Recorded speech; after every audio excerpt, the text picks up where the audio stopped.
West Orange Board of Education meeting for May 7, 2018, here at Liberty Middle School. Mr. Calavano, roll call, please. Mr. Alper? Here. Mr. Charles? Here. Mrs. Mordecai? Present. Mr. Robertson? Here. Mr. Schwartzbaum? Here. Please stand for the Pledge of Allegiance. I pledge Allegiance to the flag, United States of America, to the republic for which it stands, one nation, under God, indivisible, with liberty and justice for all. Notice of meeting. Please take notice that adequate notice of this meeting has been provided in the following manner. That a written notice was sent from the Office of the Secretary of the Board at 4 p.m. on January 9, 2018.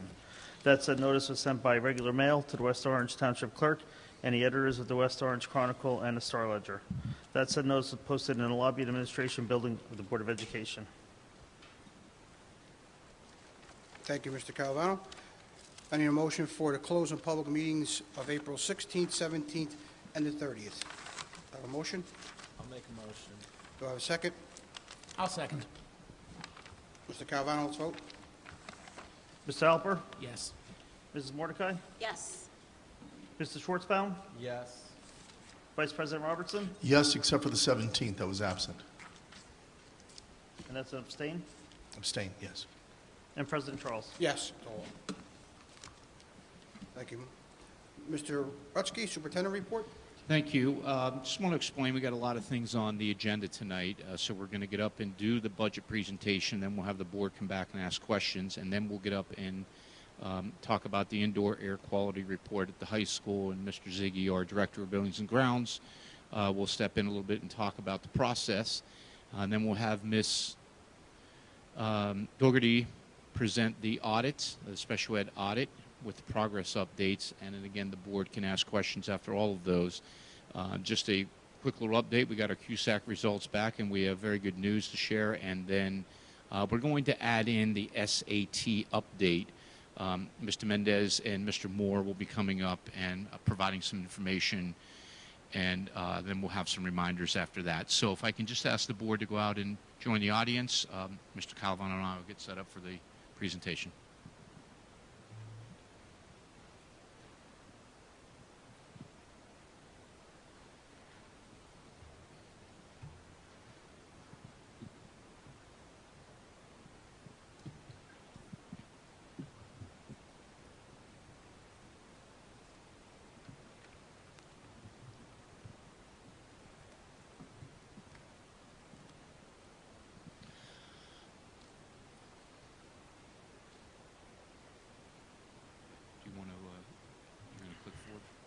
Okay. Yep, absolutely. Okay, welcome everybody. It's nice to see everyone. We're going to go through our final budget presentation for the 18-19 school year.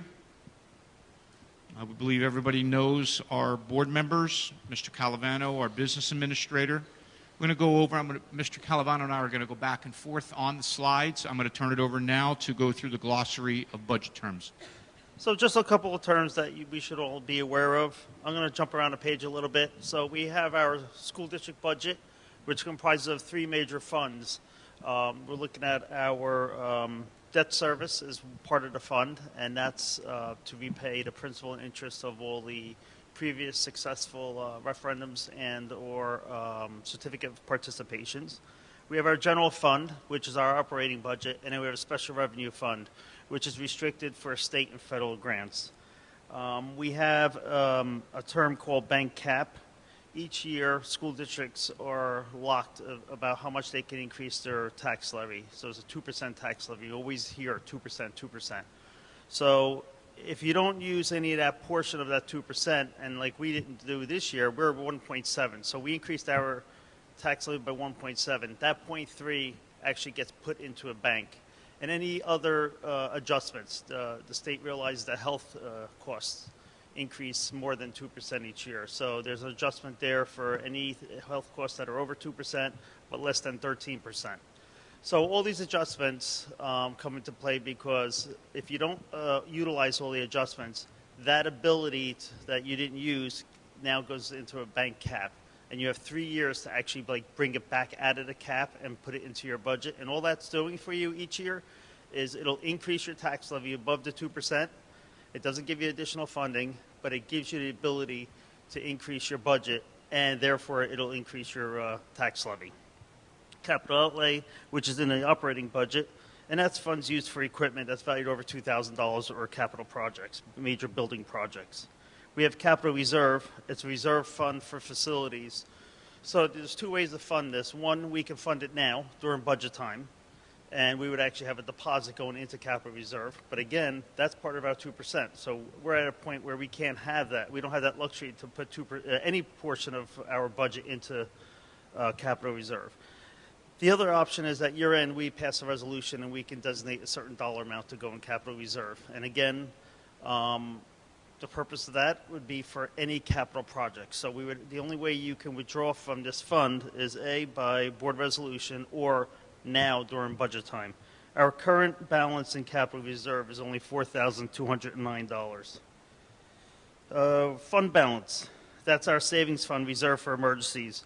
All school districts are restricted at 2%. Anything over 2%, again, you can bank that, put that into a capital reserve account at year end. You can do a tuition reserve. You can do an emergency reserve.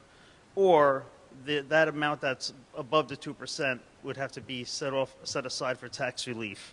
So our current surplus, you'll see in the upcoming slides that we actually pulled out $2.5 million out of our surplus, to fund the budget. Therefore, leaving us with only $476,380, well below 1% of the 2% that's suggested that we should have. School tax levy is the actual tax bill collected by the municipality for our use, and then our tax rate is the amount of dollars per 100 of assessed value.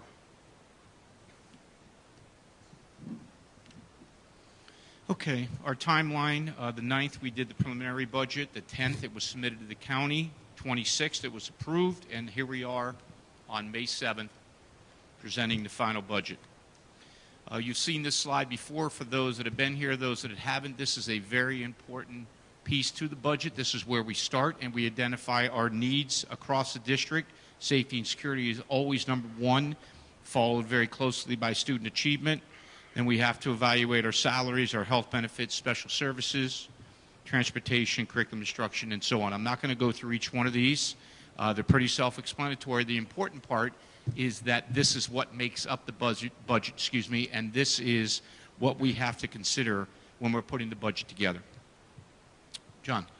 So all school districts are required to participate in shared service programs, which is a great thing for all of us because we all save money by doing this. Our number one group that we use is Ed Data Services. This is a group where over 500 school districts join, and we go out for the like items. So we all get a huge discount because it's such a volume when they go out to put this out to a public bid. By the district utilizing Ed Data in the 2017-18 school year, we saved approximately $285,000. And then you'll see the other services that we use. Usually it's the county ed services in Essex, Hunterdon, and New Jersey State contracts. Okay, our next slide, we talk about this every year, and it's important because these are mandated but not funded by the state. Again, HIB law, which we know is very, very important to keep our children safe, have respect within all the buildings.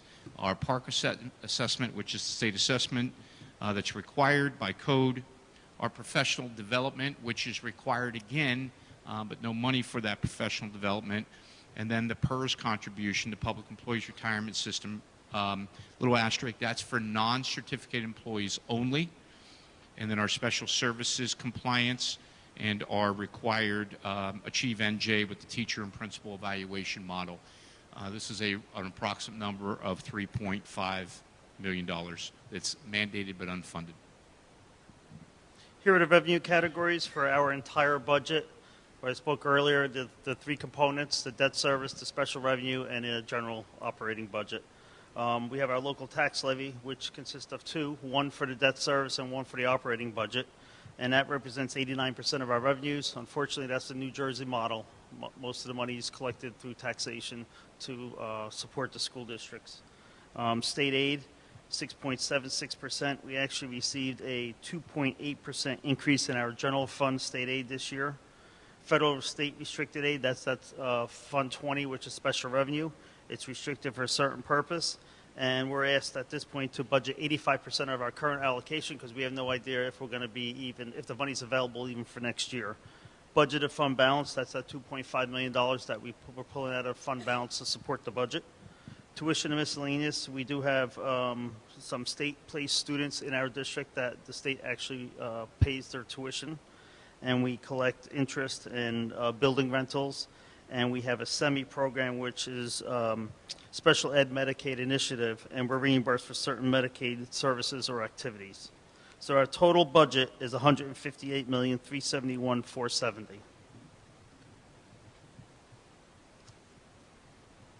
So let's just look at the operating fund, our general fund. Salaries and benefits, about 80% of our budget. Again, not unique to West Orange. You'll probably see that number very similar to most districts. And then we have the other categories: special services, transportation, operations.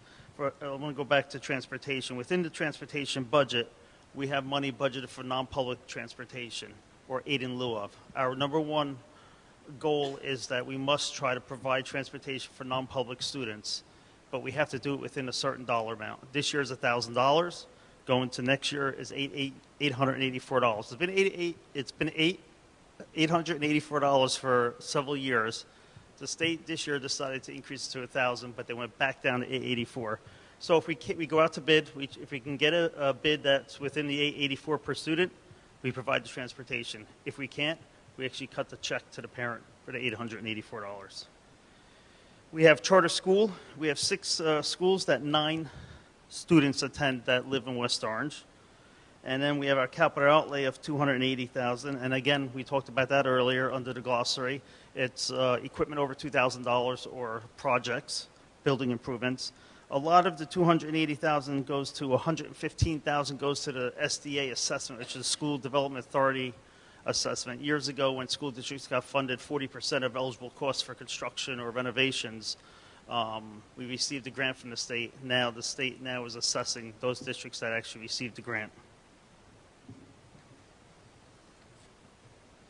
So here, I wanted to look at the top 4 categories. And on the previous sheet, salaries, benefits, special services, transportation. 4 major categories in our district budget. So let's look at special services. Special services and transportation, I looked at it as a whole. Let's charge everything that we know to to special services and transportation, including salaries and benefits.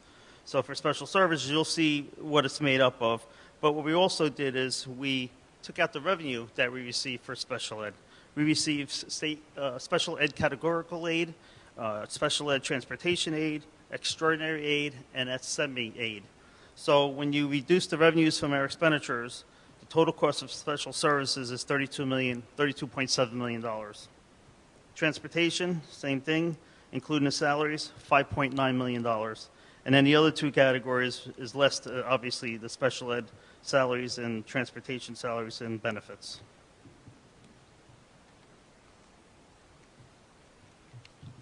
So here's the makeup of the special services budget of the $32.7 million. And here's the categories. And you'll see the revenues on the bottom. I did subtract out the revenues we received for special services. So that's how we come up with the $32.7 million. So I talked about this earlier, too, about the 2% cap. So not only are we under the 2%, we also did not take any allowable adjustments. So the adjustments I indicated earlier is health care costs. There's a slight adjustment for a deferral for pension. And when you look at the total picture, we're $1.5 million under our cap, which includes the 2% and the adjustments. And what we had to do is when we submitted the budget to the county office, we had to give them supporting documentation for the health care costs to make sure that even though we did not use it, it goes into our bank cap. So they actually had to approve all the documentation. Tax levy. We have the 2 funds. So the total tax levy for 18-19 school year is $141,153,000. Here's a comparison for tax levy for the general fund and debt service. Again, the two funds have levies. You'll see general fund going up to 1.7% and debt service fund only going up 0.93 for a total increase of 1.67 for the total tax levy. So what does that mean for taxes? So taxes are struck on a calendar year, and within that calendar year, you have part of an old school year and part of the new school year, 6 months and 6 months. So when you take half of the levy from the 17-18 school year and half the levy of the upcoming school year, 18-19, we see that the 2018 tax levy is $139,993,958.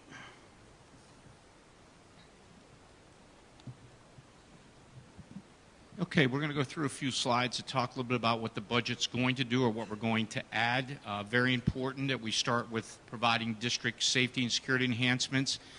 We discussed in the preliminary doing a district-wide security audit. We are going to consider finding the individual group. Hopefully we're going to find them before the school year is over. They begin some of their work. It's really important that a security audit evaluates the kids, the entry, the exit, the buses, the cars, the traffic, parents, every single component to safety and security. You can't do that in the summertime without the parents or the students. So we're hoping to get it started before the school year is over. We're not sure we're going to be able to do that, but that is our goal. If we cannot, then we will start that right off in September, and the work will take a couple of months, and then we'll have some results and move from there. This next bullet was not on the preliminary. The board worked very hard with myself and Mr. Calavano to make sure, and with Mr. Ziggy, our Buildings and Grounds Director. Mr. Ziggy did a phenomenal job going out and determining what it would take for every building to not only have what's called a man trap, but to make sure it's being utilized effectively. So I'll explain what a man trap is. That is a situation, if you've ever come into central office, where you walk in one set of doors and there's another set of doors directly in front of you. The idea behind that is the person who could be a person that's coming to do damage or hurt somebody would be locked inside of there, and the only way they could get out would be to go outside, run back through the initial set of doors, and go outside. Now, there's two schools currently that do not have them. One is St. Cloud, and the other one is Mount Pleasant. And the other ones are in place. We need to make some adjustments to that, and we're certainly going to begin that process very soon. We're looking at starting this year with Mount Pleasant, and then obviously moving right over to St. Cloud, and over the summertime enhancing the other ones, so we can make sure that next year when we start off, we have all of those man traps in place. We talked before about the access controls.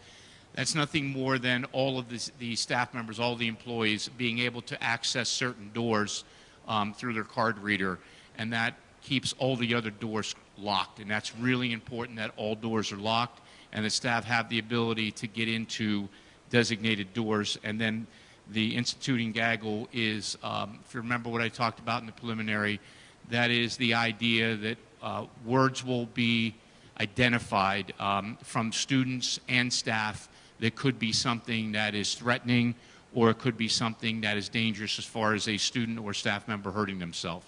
So we'll be able to monitor that, and many of us would be notified immediately so we can try to fix that problem with the person or with the student. The next slide is very specific to the sections. Now, these three schools, Hazel, Kelly, and St. Cloud, have additional needs for another section.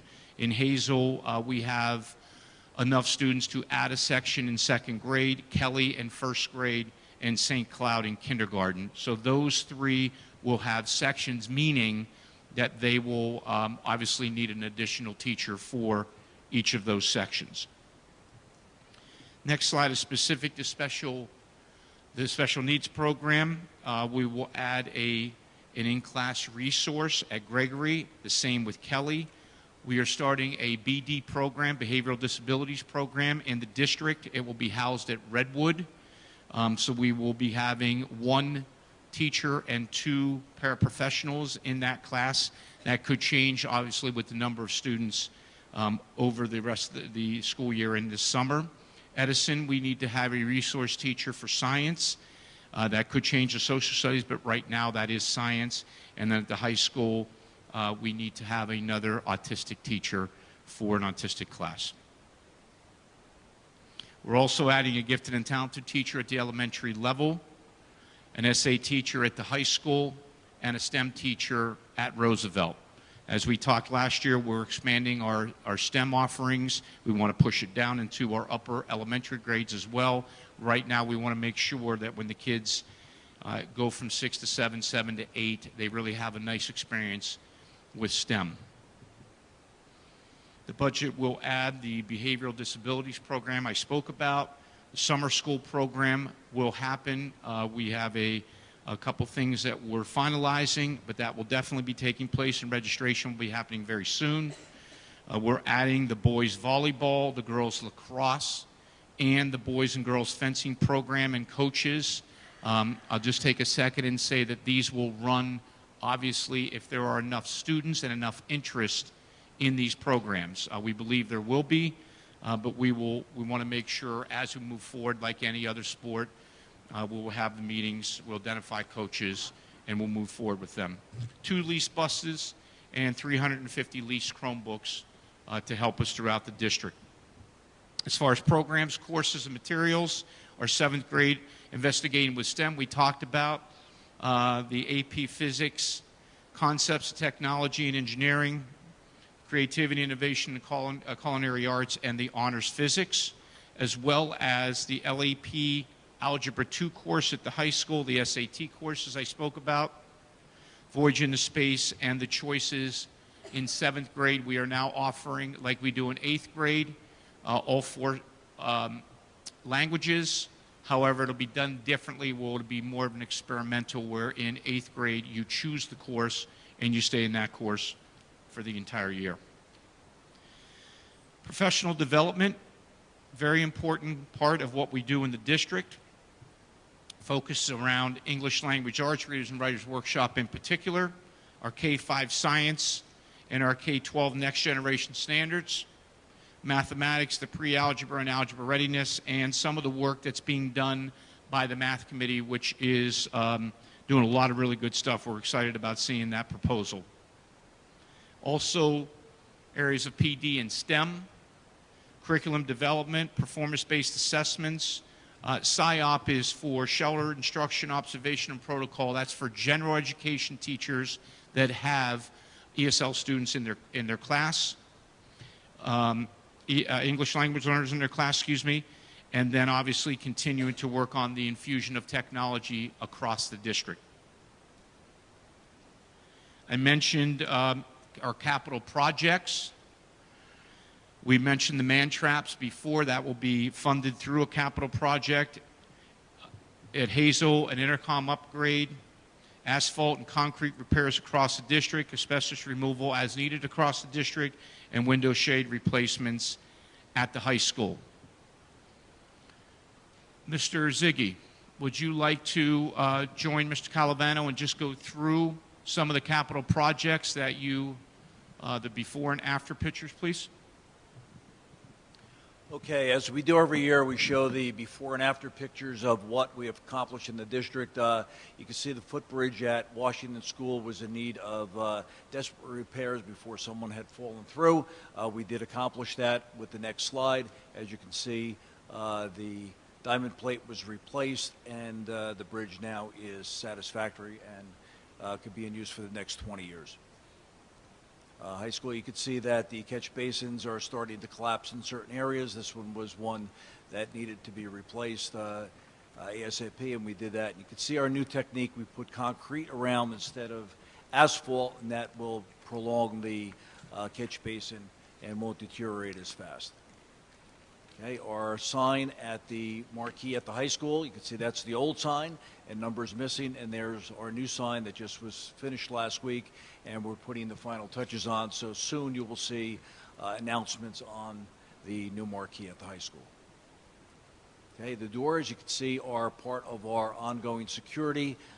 The protrusion area with the amount of glass that's on the door, the type of door that is not a solid core door need to be replaced, and at Gregory School we did replace them.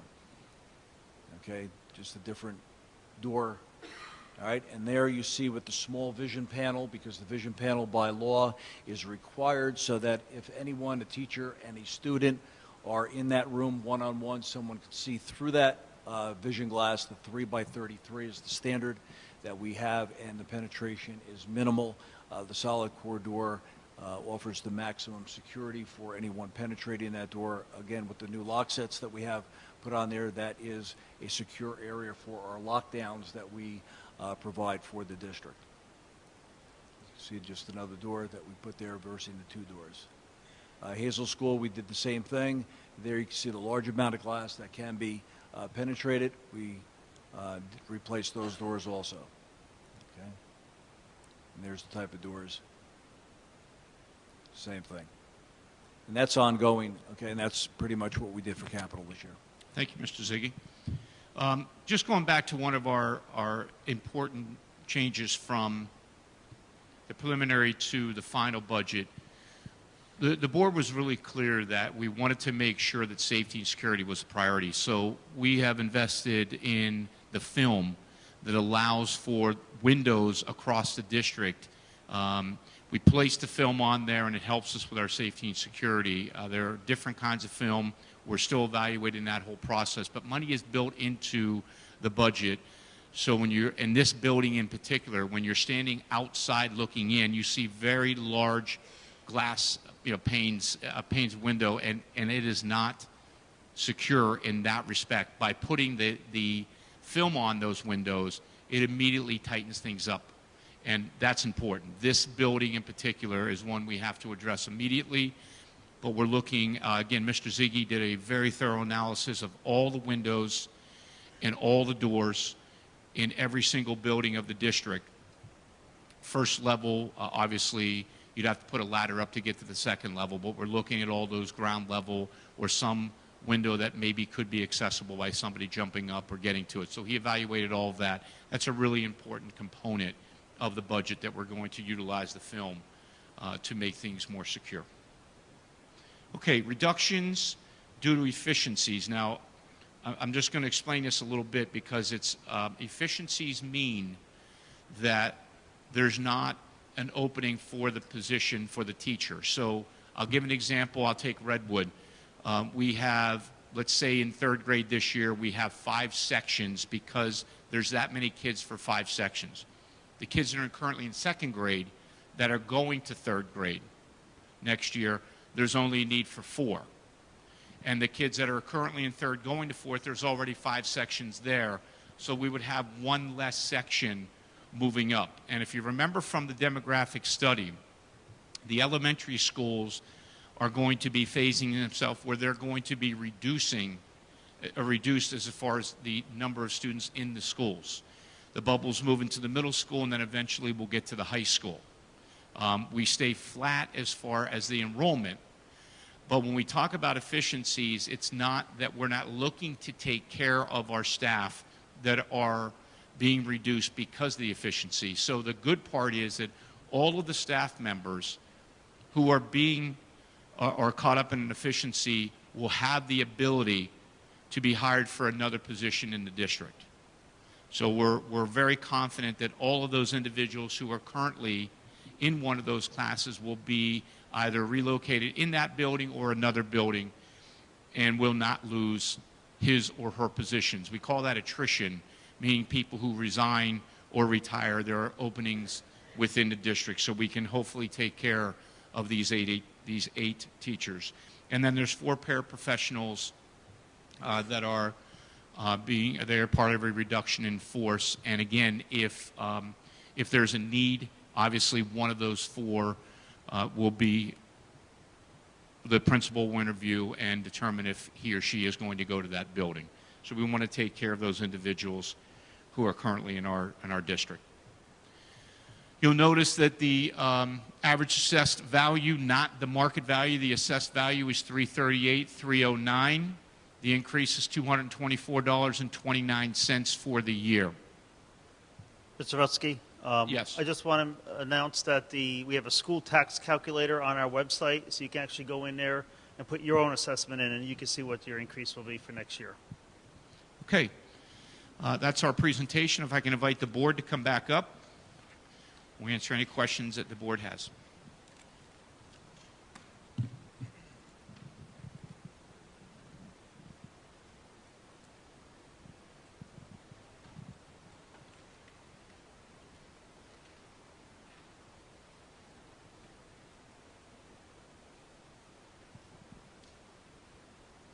Okay. We'll start with Mr. Alpert. Please go right ahead if you have any questions or comments. Sure. Just something that I think I point out at each of these, just so that everyone understands, and everybody was here last time.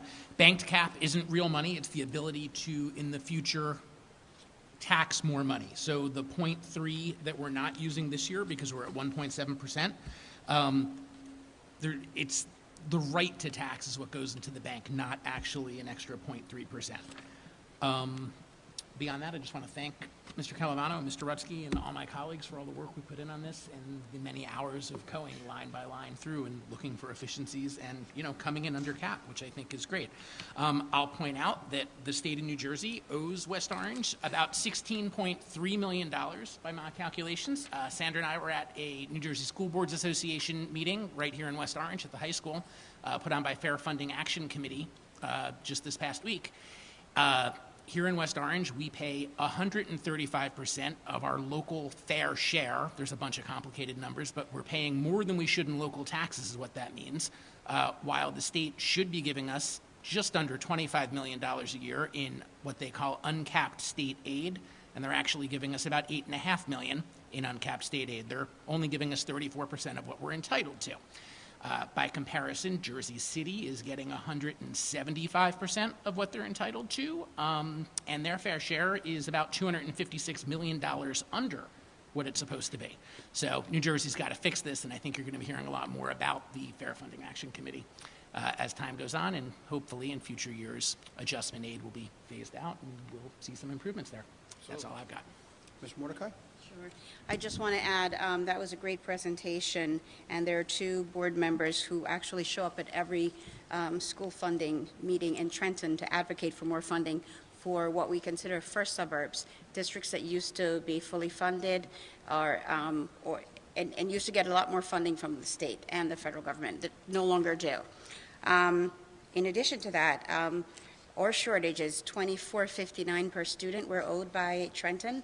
So if we were to get the additional $24.59 per student, we'd be in a lot better shape than we are now. I just have a couple things to add. Mr. Alpert, I believe you're working on a resolution, right, for us to send to Trenton to ask them to fully fund our formula. So that's coming. Yes, it is. Okay.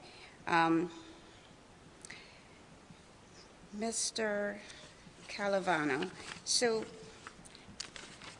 is the RFP already out for the security audit? No, not yet. Okay. And Mr. Rutsky, I know that every year we talk about this. I don't know where we are yet, but as far as security, we talk about taking an election out of our schools every year. Where are we on that? How many schools do we have left now with election, and is there an effort again this year? There's always an effort. The challenge is finding a place that the county accepts, and if you remember, we changed the calendar to close that day since we continue to have this struggle. Okay. And you're adding a section for kindergarten for St. Cloud. Does that mean that St. Cloud is closed as far as registration for September? Yes, back in April when we were creating and looking at after the preliminary budget, the registration office came to me and indicated that they already had high 60s as far as the kindergarten enrollment at St. Cloud, and we want to try to keep it at 19 students, no more than 20. So that's why we added the additional class to kindergarten.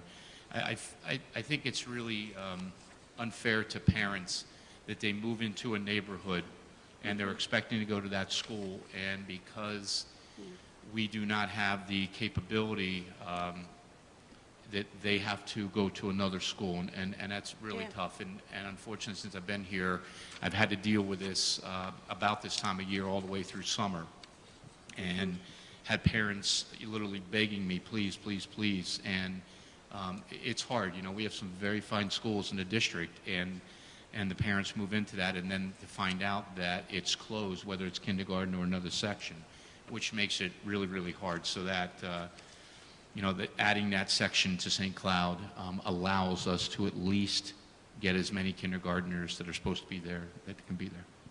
Okay. I know from time to time I hear from a realtor about a new resident coming in and they want to figure out which side of West Orange to move to, and they've heard so much about one particular school, and then they move to that neighborhood and the school's closed. So that's good that we're opening up another one. I know about 10 years ago, and I see the Mrs. Hackett in the audience, so that's a good reminder for me because she's here. We had a diversity job fair about 10 years ago, and in light of the fact that we're adding positions tonight, as well as taking positions away, and on the agenda we have quite a few retirements, are we putting together the diversity job hiring fair this year? I know I mentioned to you that South Orange Maplewood had one in April, and you were going to take a look at that to see what we did 10 years ago, what they did in April, and see what we can put together. Yes, it's very important. We're working with a group right now, and we're having those discussions with that group that's used to doing this. It is important. We don't have a lot of openings. We do have some retirements, but as I said, through attrition, those individual positions that are efficiency cuts, those positions will be filled by people internally. So there's not as many openings as it looks through our retirements on the agenda. Okay. And my last question is, the Math Evaluation Committee recommendations is listed on page 22 of the budget slide. When will we be hearing the recommendations from that committee? I would think probably the beginning of June. I know they're doing a lot of work right now. There's a few more meetings that are set up, and then we'll close that out in June. And we'll, if we need to go back to different things next year, we will. But that presentation will be coming. We have 2 board meetings in June, so we're hoping to have it on the first one. Okay, good. Thank you. And again, thank you to the administration and for putting this together. I know this is a lot of work, and to Mr. Siggy and Mr. Calavano. Schwarzbaum. First, I wanted to thank everyone in the administration for putting together the budget. I'm very happy that the increase this year is only 1.67%, that we were able to keep it below the 2%, and we had the ability to add various sports for lacrosse, volleyball, fencing, as well as there were no reductions in staff. Everyone, as Mr. Rutsky indicated, will be reassigned due to attrition. I've heard regarding how the formula is not fair. It's been that way since the 1970s. I would suggest that we form a committee to review that we are receiving all the funding from the at the federal level as well as the state level when it comes to special education. There are funds that are available. A lot of them are very detailed and how you allocate your cost, and it will only add to our budget, and we really should look into that. Mr. Calavano, you indicated regarding the capital reserve, last year, as I recall, there was $500,000 that we put into our capital reserves due to additional state aid. Are those funds still available, or are they spent? The 500,000? Yes. No, that's still available. Okay, fine. I just wanted to make sure. And in this current year, there's approximately $1.5 million that is not forecasted to be spent. Will that $1.5 million be available to put into our reserve? Anything that's left over on June 30th will be put to these reserve, so it'll add to the $476,000 balance. Right, okay. Correct. I just wanted to make sure. So while the numbers are a little bit low, but given where we are, here we are, we only have a month and a half left in the school year. I think I would assume that the under budget could move into the reserve. This is a question I have. If we turn to page 7, so the revenues that we have is $158 million. I'm going to round some numbers. Page 8, the operating expenditures are $149 million, and debt service, which is on page 12, is 5.7. So the total expenditures would appear to be approximately $155 million. Where is, so, $3.1 million is special revenue, Fund 20. but that's the 3.1 million, but the expenditures are already No, the expenditures is just for the operating budget. It's not for special revenue, and it's not for debt service. It's just operating. Okay, and that $3.1 million are for what programs? For IDEA, for all the title grants, for Perkins, for all the grants that we receive. Those are the grants, but the personnel associated with teaching the students are not in our operating funds? No, they're in our operating funds. So in our operating budget. Right. So that's why so we have, so it would appear that we have a $3 million surplus. No, $3 million is, we see, when you look at the revenue, that includes $3.1 million. And it includes the 3.1, and it also includes the debt service tax levy and the state aid. The page 2, the operating fund, is just the operating. It does not have anything to do with debt service or for special revenue. So when you take the 149 and you add the 3.1 and you add in the debt service, you will get $158,371,470. The debt service is $5.7 million. That's what we have. No, that's tax levy. You're missing the state aid that goes along with that. So the debt service, you're saying, is 8.7? I'm a little confused. That's why I just want to understand, because we operate on a balanced budget.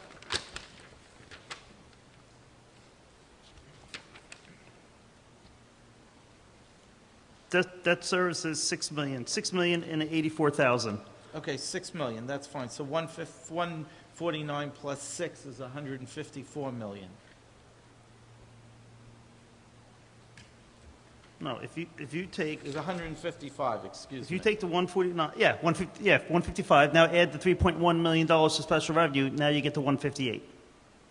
Right, but I'm saying the expenditures. Right, I understand the revenues. I'm looking at the expenditures. Right, the expenditures do not include special revenue or debt service. It's just the operating budget.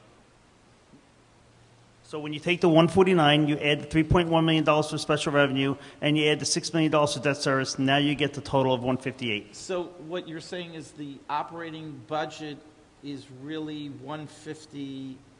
No, the operating is 149. But I'm confused about the $3 million. When we have aid, so that aid that we receive, the aid that we receive is for operating services. It's for above and beyond what we provide students. So it's things that we actually supplement our programs with. We can't supplant. So whatever we have in place now stays in our operating, so it's additional items that we give to children. And if they qualify for certain, like for IDEA, or if it's for Title I, Title II. Okay. I would just suggest that in the future, that the budget, the operating budget, when you're spending money, it's it's, that $3 million should be included. Just like if I look at page 10, where we receive $6 million for state aid and Medicaid for special ed, the expenditures are the expenditures. How we fund them either through state aid, through federal programs and tax revenues. It's a little confusing, at least for me. But we can move on.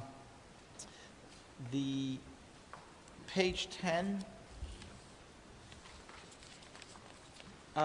the purchase professional services for $624,000. What is that? It consists of various things, home instruction, all the therapies, ABA, OT, PT, legal fees, IEP Direct, which is their software program. So things like that are in this category.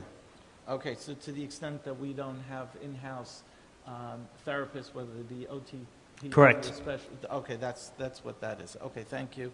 And then last, very happy that we are able to, that we're focusing on security as far as the buildings and putting in man traps, which are very, very important. And in regard to the film that we're looking at is bulletproof film. So therefore, it will add additional security to our buildings. Thank you. Mr. Robinson? Thank you. First, I just want to thank administration and my colleagues for many hours in the trenches and coming up with a budget that's under cap. I'm very happy it's only a 1.67% increase, and that any staff cuts were by attrition, and these folks can be rehired for other positions in the district. Also glad that we really addressed safety and security in a major way, in a really significant way, and we can see the tangible results happening already. Thank you, Mr. Ziggy. So those are pretty significant things happening.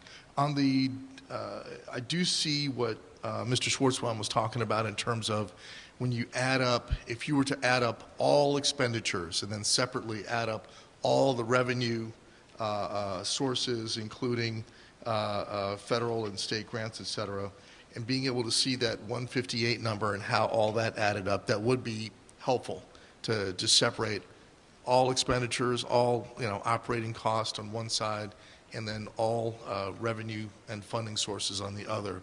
I agree. I see what you're saying. It could be a bit confusing. On the diversity group, it's good to hear that you're exploring, Mr. Rutsky, discussions with the diversity group. I'd like to hear more about that. I've worked in diversity for a couple of decades, and I'd like to know who you're speaking with and being able to see a little bit on their background and who they've worked with before and what they've been able to do. Because even though we do not have excess positions at this point, one of the things that can be done with a diversity, with any sort of diversity job fair, is you can even have people who do interviews just on an exploratory basis and go onto a list. So when things do open up, we've helped to build a relationship with them. We've found that what they're interested in, we've shown an interest in them. And it's a long-term strategy, not just a short-term fix. And it's actually been even more than a decade since we had that. I want to say it's close to 13, 14 years, so we're due. And thank you for bringing that up, Ms. Mordecai. Okay, just a couple of questions. As I'm looking at, and I don't know if this is better dealt with in one of the presentations to follow, but when we look at out-of-district tuition of over $8.6 million, and understanding that a lot of the schools and facilities that we work with have the ability, unfortunately, to retroactively raise fees on us. What are your considerations in terms of a long-term strategy to address some of those costs and to bring more of those services in-house? Or is that better addressed later in the presentation, Mrs. Gogarty? I think we can address it now. The issue is that a child who is capable of being in the district, we want in the district, no question about it. So there's always two things you have to evaluate. Number one, do you have the program in place Take example, the BD program. We haven't had it in place. We will have it in place for next school year. That will allow us, we know that we're going to have one student that will be going out of district, another we're working with, and a third that we're talking to, because parents really do want their children in district as long as the program is servicing their needs, and that's what we have to look at. So it's a couple pronged when it comes to that. The other is space. When you look at our elementary schools, we still are a couple years away before we're starting to get a little bit of that relief we were talking about, and so to have programs, you have to have the room and the capability. So there's some challenges still, but Ms. Gogri's doing a very fine job in evaluating all that and trying to forecast the next couple of years where things could certainly move to. Okay, thank you. Let me see. As we look at conducting the security audit, one of the things that we discussed within that, and it may require a second entity and not all one entity, was looking at cybersecurity, because a violation of your cybersecurity can impact doors locking, cameras operating. All your electronic security is tied to potentially to the cybersecurity, as well as identities and all that personnel and parent-child information. So there, I hope we will be looking at, there's some firms that specialize in cybersecurity and that presented at the school board's convention, in addition to looking at the more external security firms. Yes, both pieces will be evaluated. Good. Also, is very happy with this budget that we are able to fund girls lacrosse, boys volleyball, and boys and girls fencing programs. And I was ecstatic that the kids really stepped up, and particularly for volleyball and fencing, and brought forth their petitions. We do have to make sure they realize, though, that when we have the upcoming interest meetings, that's where they're going to really need to show up and demonstrate the interest in order to keep these programs going and to reach the critical mass necessary. But these are great ads, and the fencing programs alone can lead to scholarship opportunities that kids may not have otherwise. We're in a great region for fencing. And the boys volleyball as well, it's a great opportunity. So, and with girls lacrosse, seeing that go from the external teams to internal, very exciting, very exciting. Quick question on honors physics, and I know this was addressed a bit before. I understand that the honors physics was added because we felt that there was another step in the curriculum that was necessary to better prepare kids for the AP physics. Is that correct? That is 100% correct. Okay. And we have several different types of AP physics. In terms of the math requirements for the honors physics, is one of the things, though, that may be a concern is when that child will be able to actually take the AP physics with the honors physics step now and there, because this may push it for some kids from being able to take their AP, heavy up in their APs in junior year, to now having to take it in senior year. Do you want to come up and address? I know part of it is that you know, the math evaluation is really looking at the high school sequence, and some of that's going to be addressed when they come up and present in June. Okay, that's fine. And actually looking at the middle school sequence as well, because being able to have the foundation coming into high school is what will enable the kids to be able to take their AP class, the honors by 10th and the AP by 11th. So that's going to be critical. Looking forward to that work. You know, it's an annual tradition now that I have to ask, and I hope that the answer will change at some point, but gee, when are we going to actually write a foundation or corporate grant with the grant office and New Jersey school boards? I know we have research grants for 2 years now, and you know, it would be great whether it's Lockheed Martin or some of the folks have talked about for engineering or some of these other areas. When do we anticipate something developing with that? And so it's, you know, so I won't have to ask this question next year. Mr. Mendez and the administrators have done a very good job of reaching out and working with our group at school boards. We will continue to do that, Mr. Robertson. We know how important that is to you. Well, not just to me. It's funding. It's money left on the table. It's funding that we could bring in that could reduce the reliance on taxpayer dollars. So looking forward to that and making sure that we give our administrators enough support with that by tapping into the grant office so folks who are already working long hours aren't also having to write the grants. That would be really good. Thanks again for the hard work in the budget, and that's it for me. Thank you, Mr. Robertson. Excuse me. Mr. Rutsky, Mr. Calvano, I have one question and one quick comment. On page 8, we talked about the transportation, the payment in lieu. About how many do we have, families do we have in the district? If you have another question, if you don't mind going on, I'll look it up. Oh, sure. Okay, I just want to talk about conducting of the security audit, the enhancing and establishment of the man traps, and the window film. Those items were born out of the town hall meeting and the survey. So I want to thank the public for their input on that, because that is a perfect example of a partnership between the community, the board, and administration, that those things that came out of that town hall, that the people filled out on the survey, and then we were able to include them in the budget. So I want to thank the public for that and wish to continue their input on other items. That's all I have, Mr. Calvano. If you can, 395. 395, okay. And lastly, I just want to thank my colleagues and administration for the many hours of coming in under the cap again is a commendable job, and thank you. Okay. Lauren, do we have the presentation for the indoor airport? Okay, if we can just go ahead and get that. I'm just going to describe a little bit, and then we'll have the board move back out. We were notified at the high school that there was a potential issue with air quality. When we received that report, obviously, or that article, we immediately reacted to that. Mr. Ziggy went and got a firm to evaluate the rooms in the high school. You will see when we start to present it, the rooms that were identified, it's 1,000 parts per minute. Excuse me, not parts per minute. Parts per million, thank you.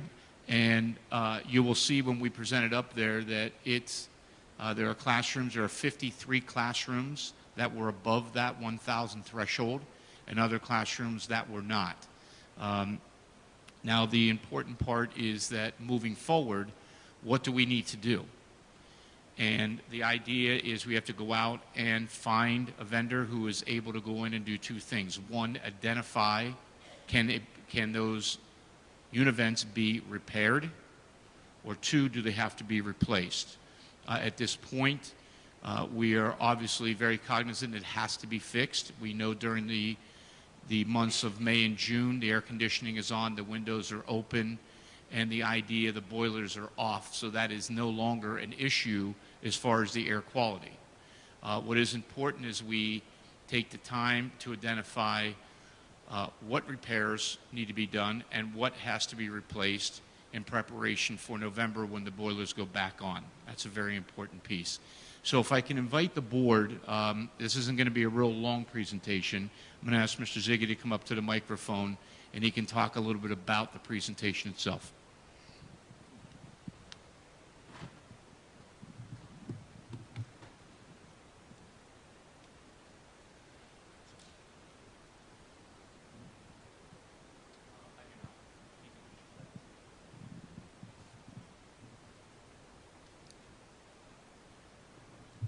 Okay, when it was brought to our attention that the indoor air quality related to carbon dioxide, not carbon monoxide. Carbon monoxide is usually non-combustible from your boilers and things of that nature. We do not have that issue, but carbon dioxide is what we exhale, and the parts per million is set by the state, the 1,000 parts per million. When it exceeds that threshold, then we need to evacuate that air and change the air. The univents do that for us. They change the air 3-4 times per hour. It brings outside fresh air in and expels all the carbon, or most of the carbon dioxide, to the exterior. So when we found out that we had some issues at the high school, we contracted with our firm, Ahira Consultants, that are indoor air quality as well as asbestos experts, and they came in and looked at our two sides of our building. Obviously, the Tarnoff building is newer, and our two PVW and Conforti are older, so those are the ones that we needed to look at. We looked at 97 rooms. Out of those 97, 44 are okay, and 53 need some attention. During the heating season is when we have to evaluate the actual operations of the units. We're hoping that through the summertime we can go in, evaluate just by looking at the deficiencies that we might have with each of the units, and find out what those costs are going to be. If it's a repair, obviously less costly. If it's replacement, then it's much more costly. So that's what we're going to venture in doing over the summer, and then again preparing for our heating season in October, November, and see where we are from there. The report itself is quite lengthy. I had done a breakdown of each of the rooms, looking at which rooms exceeded the CO2 and the actual number that they came up with the firm. They have analyzers that go in the room, look at relative humidity, look at the conditions of the room, if windows were open, the time frame that the students were in the room to build up that carbon dioxide, and those are the results that we came up with. So the original report is quite extensive in the way it shows each individual test result and then culminates in a final conclusion, and I just broke that out into the two categories, those that exceed and those that are under. And that's what we're going to pursue, the ones that are over and exceed the 1,000 parts per million.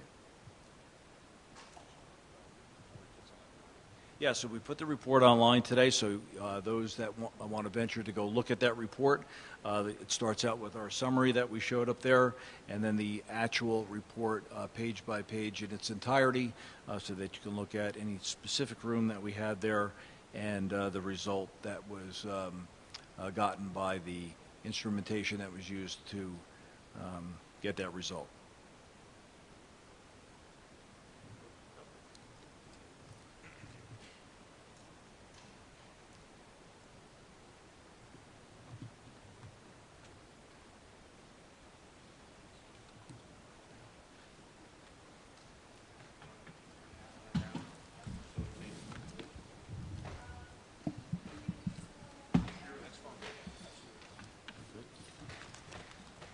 Okay. We're going to take questions or comments from the board. We're going to start with Mr. Schwartzbaum on this. Thank you.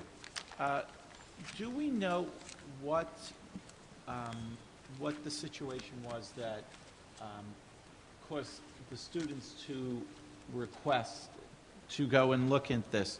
What were the signs? The signs that they said were drowsiness in the classroom as CO2 goes up. It affects your concentration and so forth. And some of the students were complaining and ventured to do their own analysis to see if that was the case. And certainly that's what they found. Okay, so, and then we followed up. So in regards to some of the other schools, have we had any reports from students, teachers, of similar signs, drowsiness? Not to my knowledge, no. Okay, so this was really just At the high school at level. the high school level. Okay, fine.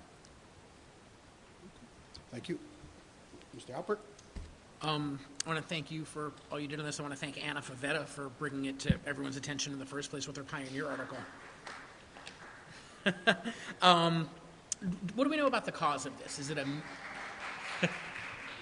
Good job. Is it a maintenance issue? Is it just the age of the units that this is a natural It's a combination, process? the age of the units and then addressing the repairs, yeah. Have they not, or have filters been changed regularly? Oh, filters have been. That's one of our primary goals. We do change the filters, but it's the dampers, the actuators that So aren't it's not that working we've properly. done anything incorrectly with the... That's correct. Okay, that's correct. And As far as the other schools go, is there, I know it's probably not as much of a concern here where everything should be pretty much brand spanking new, but do we have a plan for getting in and doing testing in the We other could, buildings? if we look into that, we can get the testing done at each of the schools if we decide that's where we want to go with it, yes. So just address the 3 middle schools, how they're a little different as far as the units. Yes, this school being the newest in 2005, the units are more rooftop units, and they're not individual classroom units. When you go down to your middle schools, those units were changed in 2005 also, and those are units that, again, are operating properly, and the filters are changed and maximizing their use, both on heating, air conditioning, and ventilation, bringing the outside air in. It's down in our elementary schools where we have the oldest units that have not been changed out over the years, and we maintain them the best we can with the parts that we have. And changing the filters is the primary goal of the air infiltration into the room, and as long as we have clean air coming in, we're in pretty good shape. Yeah. So we can look at that, in the elementary schools to see if that is a problem. Yeah. Great. Yep. Okay, Ms. Mordecai. Sure. Thank you, Mr. Siggy, for all your hard work on this. And thank you again to Anna Favetta for bringing this to our attention. Mr. Siggy, I know in other meetings you mentioned something about a fan. Is it possible for the oscillating fan to be used in the interim while we're looking for a permanent solution?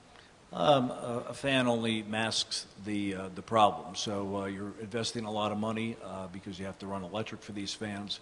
Put in the room, it will increase the air flow in the room, but if you don't get the air out of the room, you're kind of throwing good money after bad. So, and it's a temporary fix, but it's not a short fix, okay? It takes us a while to do that. It would take us 6 to 8 months to put the fans in the schools because we want to address all of them at that point. So And this is the oscillating fan, right? it would be oscillating, well, oscillating fans, yes. Okay. Now, you mentioned the rooftop units for the middle schools in 2005.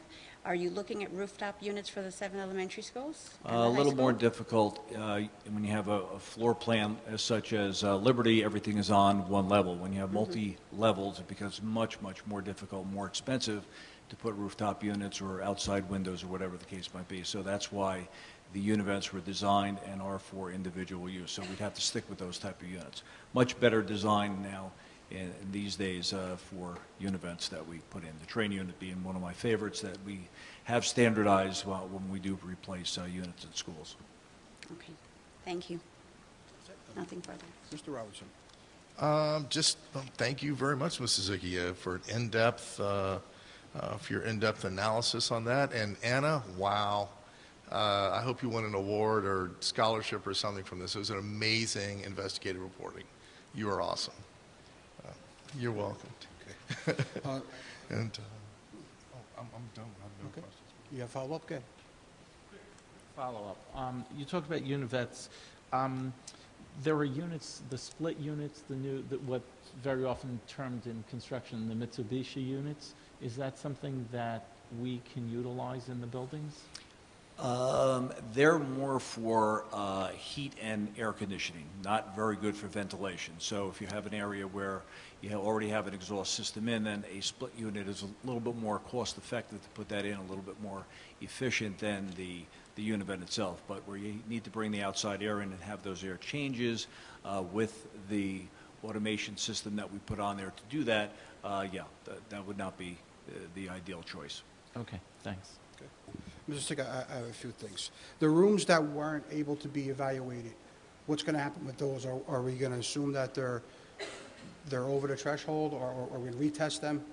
All the rooms that we had on the PVW side of the building in Conforti were tested. Okay. So we looked at everything there. Now it's just a matter of going in and following up on those that are over the 1,000 parts per million and finding out what the repairs are. There were some rooms, though, that were noted that there was no occupants in the room, there's always no AC unit Right. was on. As we go along, we hit the ones that are over 1,000, then we'll back off on the ones that are 900, 800, and so forth to see if we have monies available to do those also. So, yeah, we're going to keep addressing until we hit them all. Okay, so I just want to stress this. Is it fair to say that there's no health issue here right now? Would any of the students being in there, or any of the I'm staff not a being doctor, there? so I couldn't tell you if there's a health issue or not, but again, once the air changes happen or you open a window, it knocks down the CO2 in the room and you're back to a normal level again. So simple as opening the windows, which all of the Conforti and PVW side have windows, so that's a good thing. Okay. We don't have that luxury in a closed environment with the turn-off section, but again, we keep that system up and operating to its maximum. Okay, and the last question is for Mr. Rutsky. You said that the report is on the website today. Is that the full, complete report, or is that the executive summary, or I know there was some issue last time with that? No, it's the full report. It's the report we have that you're looking at, everybody's looking at. Okay, Yes. that's all I have. Sure, good. Given that if a room is empty and if the heating system's not on, you're not going to, with the room empty, you're not going to have CO2 levels, right? People have to be in there Correct. breathing. Are you going to have to retest in November? We'll look at that, and we'll see if that becomes a problem. We're thinking about getting an instrument ourselves to go in there and take those readings, not have an outside contractor do that. So that's something we need to look at, yeah. Okay, good. Thank you. Okay. We're going to take public comments or questions now on the indoor quality, just on that right now. So if anyone from the public would like to come up and ask a few questions or speak or comments on that, please come up to the microphone, state your name and address for the record. Mr. Calavano will give you 3 minutes on the clock. This is just on the indoor quality report.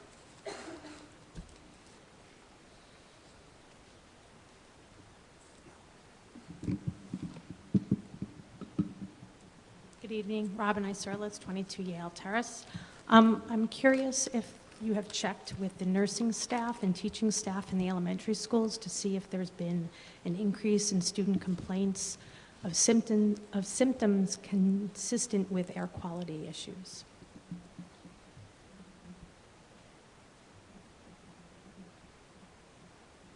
Anyone further?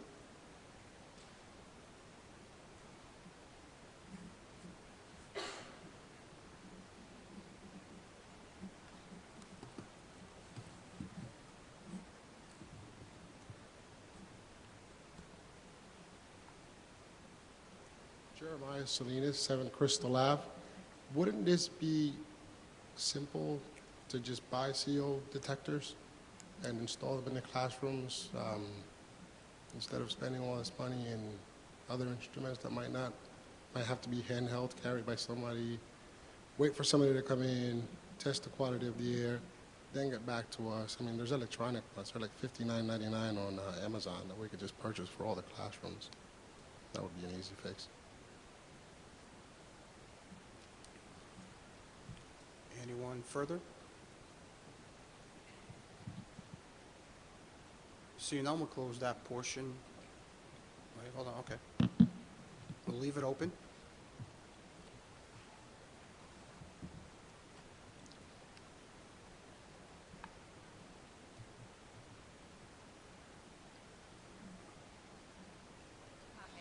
Heather Hamilton, 24 Clonover Road. Would bringing plants into the rooms reduce carbon dioxide levels? Would bringing plants into rooms reduce levels of carbon dioxide? Okay, thank you. Anyone further? Seeing none, we'll close that portion. And I guess we'll turn it over to Mr. Rutsky and Mr. Siggy. Sure. On the first one, the nurses' staff, they have not been checked yet. We've done only work at the high school. We're talking about the elementary schools. Everyone needs to be done there. And again, it's only when the boilers are on, the heat is working, that we're able to test them. Boilers are off, they will stay off. Usually they go back on in November-ish. As far as the CO2 detectors, Sure, you can put CO2 detectors that's going to say you have a problem, which we already know we have a problem. So with the new univets that you put in and the automatic logic controls that you put in, they are equipped with, or we can get them equipped with CO2 sensors, which will now allow the univent to operate more, okay, and bring more outside air in. So as the parts per million increase over the 1,000, then the Univent kicks in and brings in fresh air to change the air. I'd rather see an investment in that type of technology than just putting the device in the room and telling us that we have a problem, which we're already addressing at that point.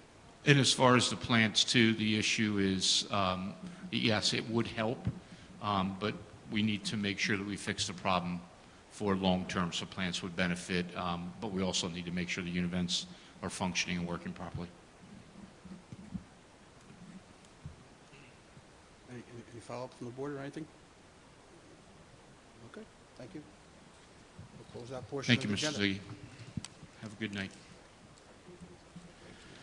Okay, if I can ask the board to, just for the last time, go out into the audience. We're going to get set up for Ms. Gogarty's audit progress update.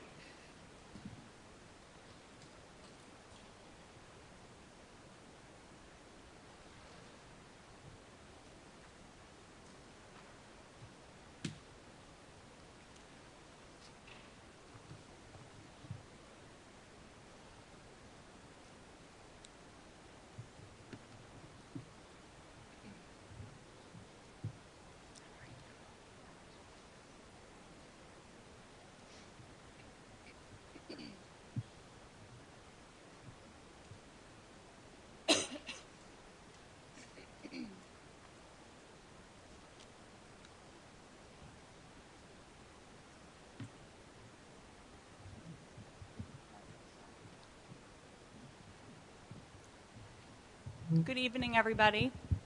I'm going to be providing an update with regards to the Year 1 progress specific to the Special Education Audit Action Plan. Before I get into the actual progress itself, I just want to go over, kind of the steps leading up to this point this evening. So starting last year, we had an independent audit of the Special Services Department. It was conducted by an independent company, Bryant, Gemza, Kenoy, and Kozlik. The audit encompassed various components ranging from interviews with school administration, special services administration, child study team members, related service providers, special education teachers, school counselors, paraprofessionals, and parents. They reviewed the various special education program options that are available in the district by school. They did a district comparison comparing West Orange to other similar districts. They held an open parents meeting early this year on September 13th at Liberty Middle School for parents to come and provide feedback. They also conducted surveys with parents as well as staff members, general education teachers, special education teachers, paraprofessionals, administration, our CST members, and related service providers. And they also conducted a record review where they reviewed a random 111 files within the Special Services Department.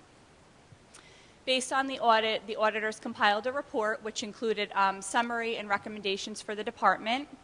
And in looking and reviewing that report, we developed a Special Education Audit Action Plan, which was presented to the Board of Education on January 22nd. So this evening is going to be focusing on specifically the Year 1 activities and the progress to date on those activities.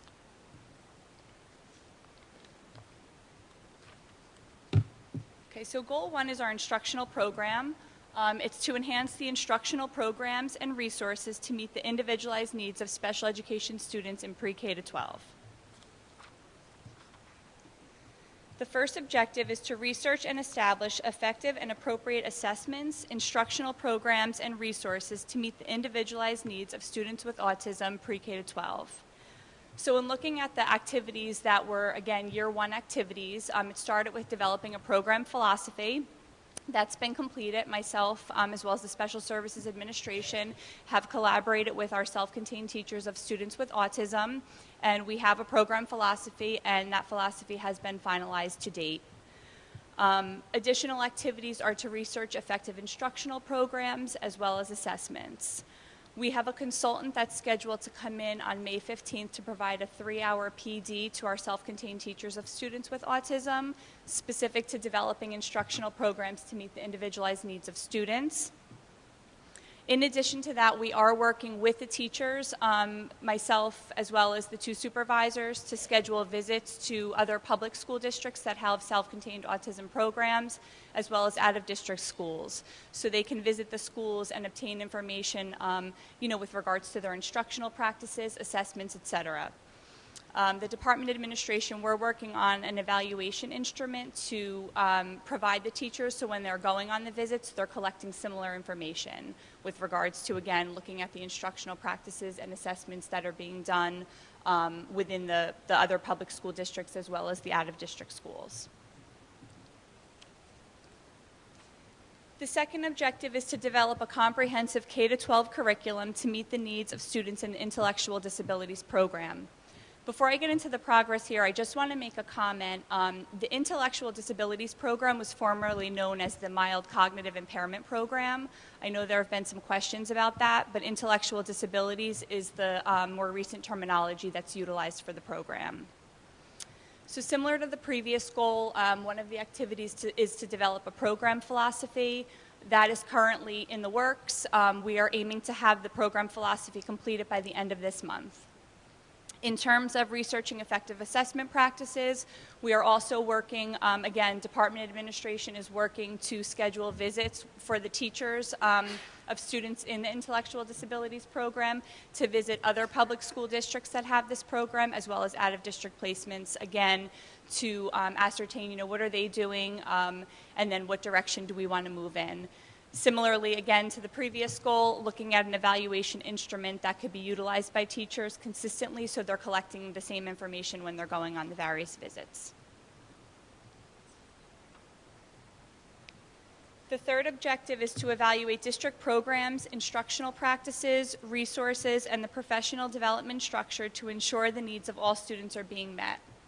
So the first activity is to evaluate special ed program options and availability by location. We do have a projections process that has been established where we collect the program projections by grade level and building, so we know what the building needs are for the upcoming school year. This information was shared with building principals at individual meetings, so myself as well as the supervisor at the secondary level met with each of the building principals. We reviewed what their program projections were, and these projections are reviewed on a monthly basis for any updates or changes that may occur month to month. The second activity is to ensure alignment between proposed programs as outlined in the IEP and district instructional models. This is to just ensure that student IEPs are reflecting the district-identified instructional minutes. For example, at the elementary level, if language arts is 90 minutes, the IEP has to reflect 90 minutes at the elementary level. So that is completed, and we're ensuring that that information is reflected in student IEPs. The third activity is to develop a framework for the delivery of Orton Gillingham reading instruction. We had a cohort of special education teachers who just completed a 2-year program and are now certified to deliver instruction in Orton Gillingham. So we're working with those teachers, both central office administration and building administration, to see how we can effectively utilize the teachers and also develop a framework outlining the criteria to identify students who would benefit from this level of instruction. And the last activity here is to identify a child study team model. This has been completed. The child study team moving into next year will be evaluated by the Danielson Framework for Teaching. We've identified rubrics that are specific to each discipline. So we have a rubric for learning consultants, psychologists, social workers, speech therapists, and occupational therapists, as well as our district BCBAs. Our instructional support staff, again, the disciplines that I just named, they were provided with professional development opportunities specific to this framework. The second goal deals with process and communication. The overarching goal is to clarify and refine department processes and procedures to ensure compliance and quality assurance, as well as maximize proactive, transparent communication. The first objective is to create a detailed special services procedures manual and corresponding training and advisory documents to outline department procedures and ensure compliance with all legal regulations and improve quality assurance across the district. So the first activity is to establish a procedure for assigning paraprofessionals. So similar to ascertaining the special ed program projections, we have a formal documentation process to identify paraprofessional needs by building. We look at, what are the IEP-driven needs by building, as well as class size information based on the program projections to ensure that we are remaining in compliance with the New Jersey Administrative Code and the legal class size limits. Myself, as well as the supervisor at the secondary level, we've already met with each building principal. So in addition to communicating the special ed program projections, we've also communicated their paraprofessional needs, and we have rosters developed for each building so we can maximize staff while ensuring compliance with IEPs and considering the legal class size limit. The second activity is to continue to ensure the implementation of modifications. So all teachers who work with students with disabilities are required by law to read the IEP and sign off that they have read the IEP. But in addition to that, lesson plans are being monitored by administration to make sure that student modifications are outlined in the lesson plans. As part of the new evaluation model moving into next year, the pre- and post-observation conference forums are going to require teachers to identify modifications and accommodations in student IEPs. And certainly, I think, which is very important, the ongoing monitoring through walkthroughs and formal observations to make sure that the modifications and accommodations are being followed in the classrooms. The third activity here is to establish an accountability system to monitor student progress. So this year we have we've been doing the progress reports. They're completed 4 times a year for special education students. So teachers, related service providers working with the students, as well as case managers who might be providing counseling are required to go in student IEPs and provide progress marks specific to their goals and objectives. They're currently completed November, February, April, and June, and that's the plan moving into next year, the same time frame. Earlier in the year, myself as well as the secondary supervisor conducted various professional development sessions. So we met with the special education teachers, related service providers, and case managers to go over how to input progress marks. We also met with the case managers as they're responsible for uploading the progress marks into Parent Portal or PowerSchool. So we met with them, and the information was communicated to parents, guardians via a hard copy letter, and we also sent it through a school messenger email. So in addition to the progress reports, we have our preschool students are currently being instructed through the Tools of the Mind. It's a state-approved preschool curriculum. And a big component of that program is play planning. So the play planning looks at their self-regulation, executive functioning, and core academic skills. So the teachers are maintaining ongoing portfolios to, monitor and document how the students are progressing with that component. Our special ed students in K-5 are administered the Fontes and Pinnell assessment 3 times a year, which looks at their instructional and independent reading levels. And our special ed students in K-10 are administered the MAP growth assessment in English language arts and math to assess the progress towards the standards. And the fourth activity is to develop a special services procedures manual.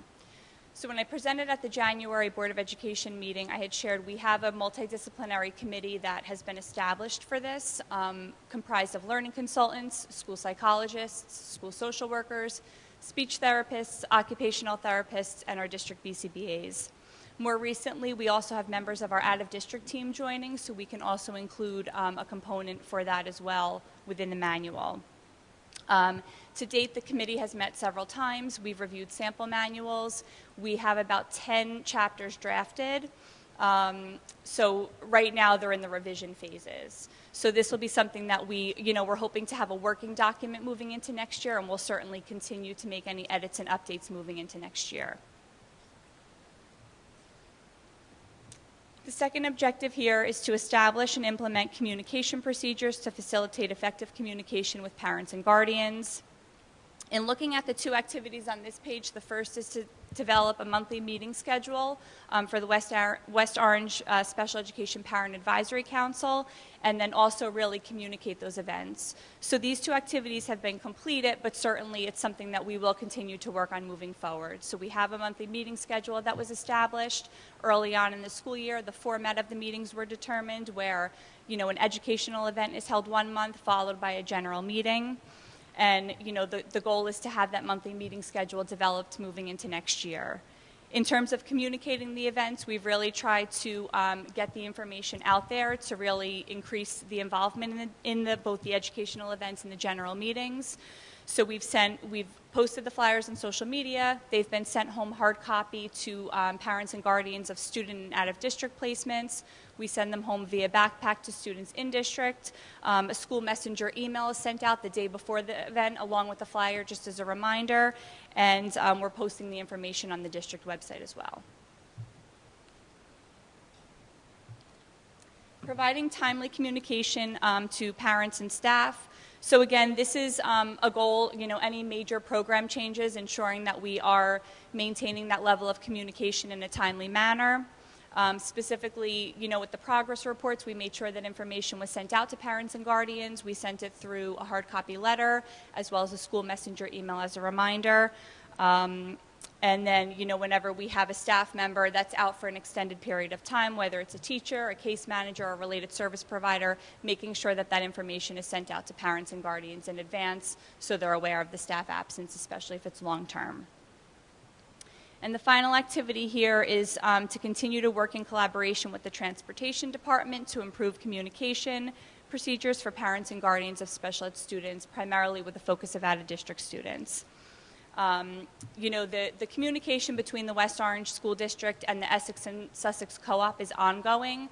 I put on average it's occurring about bi-monthly, but it's occurring more than that. Whenever there's a concern, it's immediately addressed with Sussex and Essex. Just to give a little bit of background, the bus routes go out to bid typically in August. So if we have a new student that enters and misses the bidding process, or we have to make a change based on a student IEP need or whatnot, the route typically goes out to quote.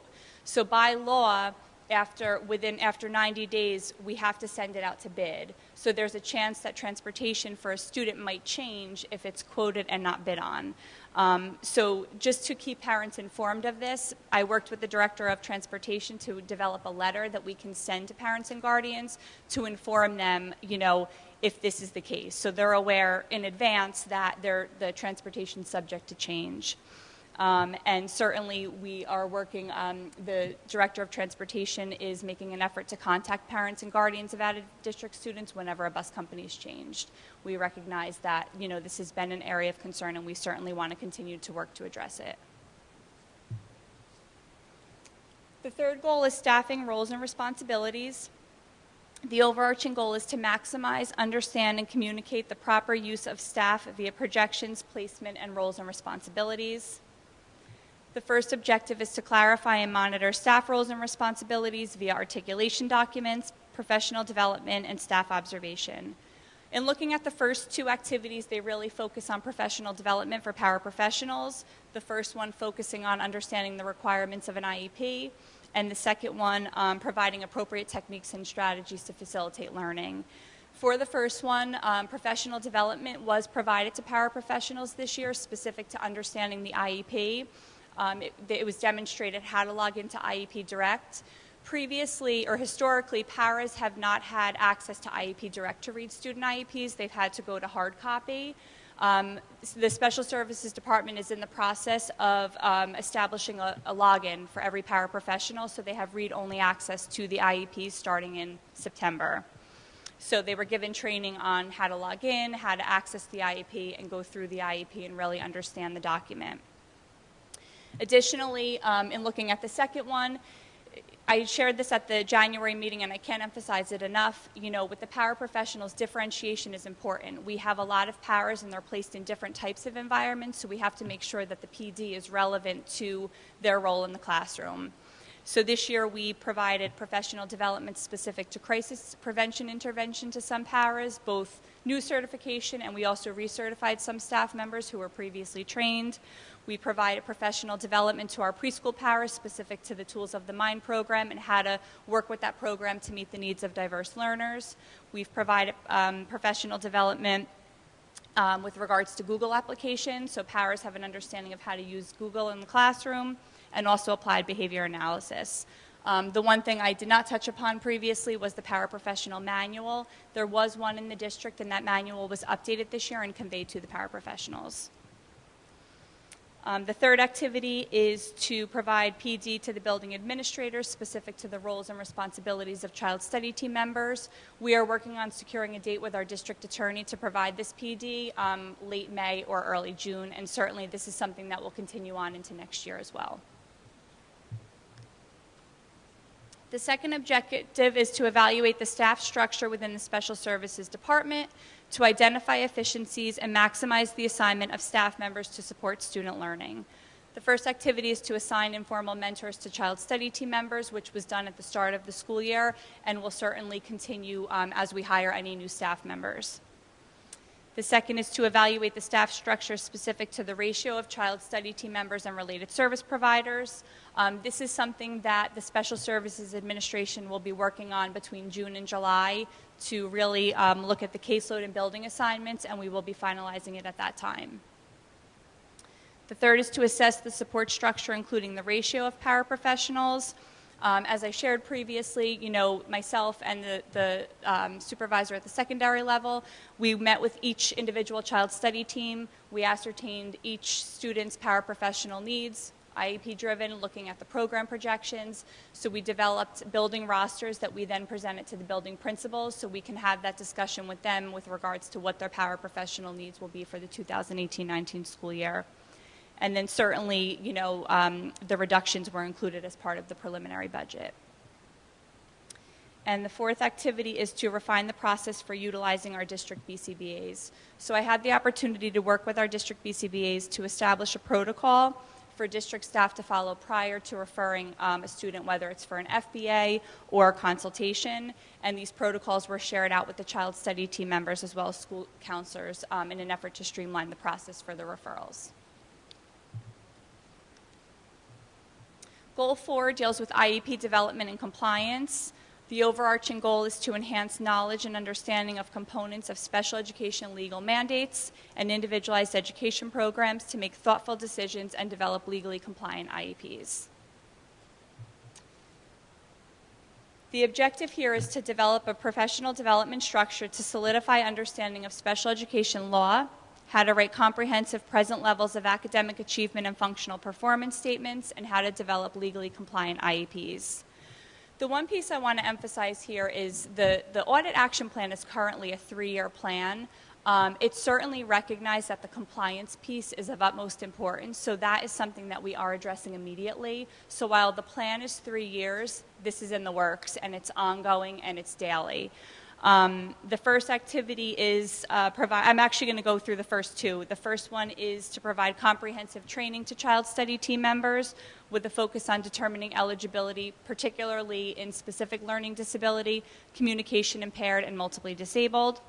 And the second activity is to ensure that the teams are including procedures for documenting the support of a paraprofessional in an IEP, as well as when a paraprofessional can be faded, when it's deemed appropriate. So first and foremost, we shared the record review with the child study team so they can see, what was non-compliant, what were the percentages, where were we found to be lower in percentage of non-compliance versus higher in percentage. Additionally, we reviewed the audit with them so they knew what their role was as part of this action plan. We've had a full-day professional development with our district attorney, so a big emphasis was on the eligibility criteria, specific learning disability, communication impaired, and multiply disabled, as well as we talked about how to document in the IEP the support of a para and when to fade it. And I want to just emphasize again with the fading, we're not looking to say, the para has to come out, but when it's appropriate, or how can we promote a level of independence even with the para so we can work towards, decreasing that need. Follow-up was done after the sessions. Another key piece is that the Special Services Administration are conducting random reviews of the IEPs, and we're providing feedback specific to these areas, as well as basically the document as a whole. The third activity is to provide targeted professional development specifically to teachers for writing the present levels of academic achievement and functional performance. So this is a goal that's going to carry into next year. Currently, as I shared previously, we are conducting random reviews of the IEPs. So in addition to giving feedback to case managers, we are also giving feedback to teachers. So in reviewing the present levels, what are areas that we can improve upon, what are you doing really well, so they understand. Ultimately, the goal is, as the auditor shared, for that section to meet the Stranger test. So anybody that is reading that component of the IEP would have a solid understanding of that student and where they're functioning. The fourth activity is to provide professional development to building principals around special education law. As I shared previously, the district attorney, we are working to schedule a PD session either late May or early June for the building principals. And again, this is something that will continue into next year. And the final activity here is to continue to reinforce legal updates and critical elements of the IEP itself as a document. So this was as part of the full-day professional development with the attorney. A solid focus was looking at an exemplar IEP and literally going through the document section by section with them. The final goal is intervention and referral. The goal is to evaluate the current intervention and referral services process for consistency and effectiveness. The objective is to evaluate the intervention and referral services process to be utilized across district schools with a focus on scientifically based interventions that can be implemented and monitored to assess student progress in order to determine the continued need for intervention or referral to the child study team. So the first activity, we have established a committee to examine the existing INRS process, and that committee is going to begin the work between now and the end of the school year, and that work will continue into next year in terms of looking at existing interventions as well as additional interventions that we can consider, that are measurable, and we can really ascertain student progress with the interventions and monitor the district classification rate. One piece of information that was shared at the previous meeting is that with the district classification rate, we were informed by a state representative that there's been a change where now students placed in non-public schools are now accounted for in our count. So that is one piece. I've initiated communication with other local school districts right now to find out, their classification rate excluding non-public school students and including non-public school students. It's a little bit challenging because when you look at some of the local school districts, some of them are a little bit smaller, so they don't have as many non-public schools in the district. So their count might be a little bit lower than what we would typically see in West Orange. But again, with the classification rate, the review of the IEPs helps because we're looking at the eligibility criteria. And then making sure that with the eligibility, there's an educational impact. So when a student, for a student to meet eligibility for special ed and related services, there has to be an adverse impact educationally. And then lastly, working to examine the pre-referral process, are students coming to us with interrupted formal education? Are they coming with language or communication barriers?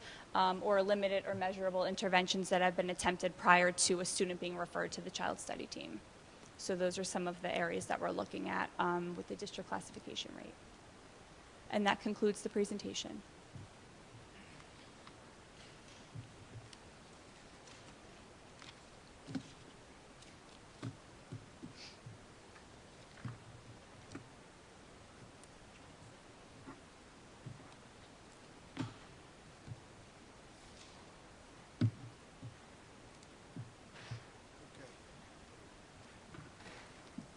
We're going to take questions or comments from the board, and then we'll open it up to the public for comments. So we'll start with Mr. Alpert this time. Great. I got a couple. First, goal one, objective one, activity one. Well, first, this is great, and it's great to see so many things are already completed and that there's so much progress on things that aren't yet completed. On this first one, where it says the program philosophy has been completed, is that published anywhere so that folks can look at it, or will it be? It has not been published, but we can certainly publish it. That would be good, I think. The next one, activity 2, and I think there's a couple others that mention this, evaluating instructional programs and also collecting similar information during their school visits. Is there a plan for follow-up for that so that as individuals come back from those things that they'll get together with their colleagues and share those, or is that not yet? Yes, there is a plan to have them come back and communicate the information. We're most likely going to have certain staff members go to some schools and others, and then we'll come back and have a report out. Okay, good. Goal 1, activity 4, objective 3, activity 4, identifying the child study team evaluation model.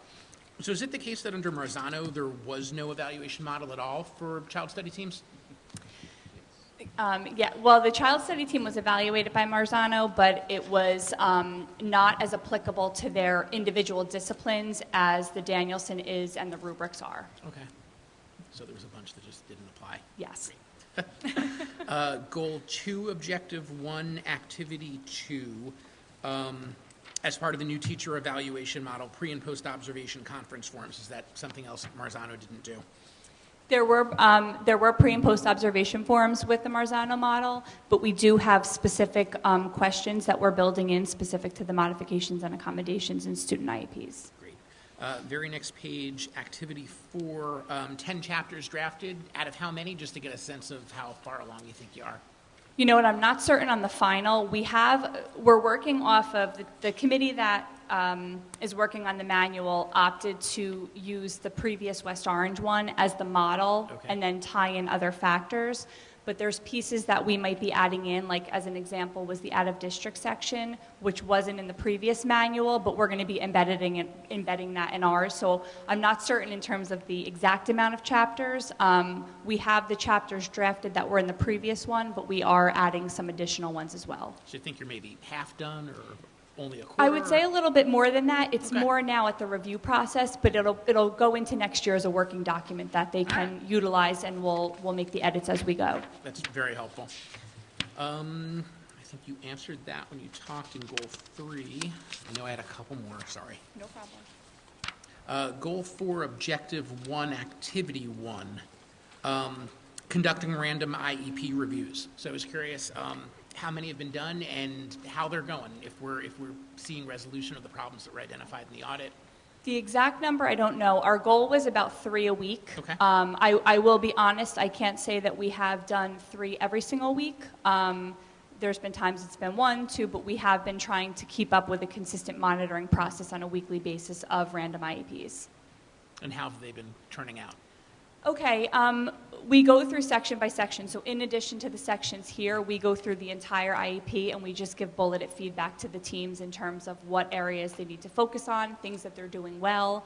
You know, as an example, I can say previously the IEPs did not include standardized assessments from the team evaluation. They've been in like the narrative section but not included separately. They're doing that now. So there are things that we are seeing that they are improving upon. Okay, so the idea is that not just that we wouldn't be, if there was another audit, that these would pass that audit, but also that the IEPs would just be stronger in general. Absolutely. Because they're getting this feedback as they go. And if I can, we have to remember that Ms. Gogarty's been acting in both positions of K-5 and director. Our newest, Karen Diaz, just came on board. So when you think of 3 per week, that's 12 per month, times 10 is 120. That's basically 10% is what the goal was here. Right, which is good, and that's, I think, about the number that was in the audit to begin with, so that's perfect. That's all I've got. Thank you. Thanks. Mordecai. Thank you, Ms. Gogarty, for all your hard work, and to your team as well. I see Mrs. Ribeiro is here. Goal 1, you answered a couple of my questions in speaking with Mr. Alper. But goal 1, I'm glad to see that you will be, or your staff will be visiting other districts to see what the best practices are there and implement them here. A couple things. I know in attending the CPAC meeting a few weeks ago, one of the main questions that kept coming up was transportation, Yes. in particular for out-of-district.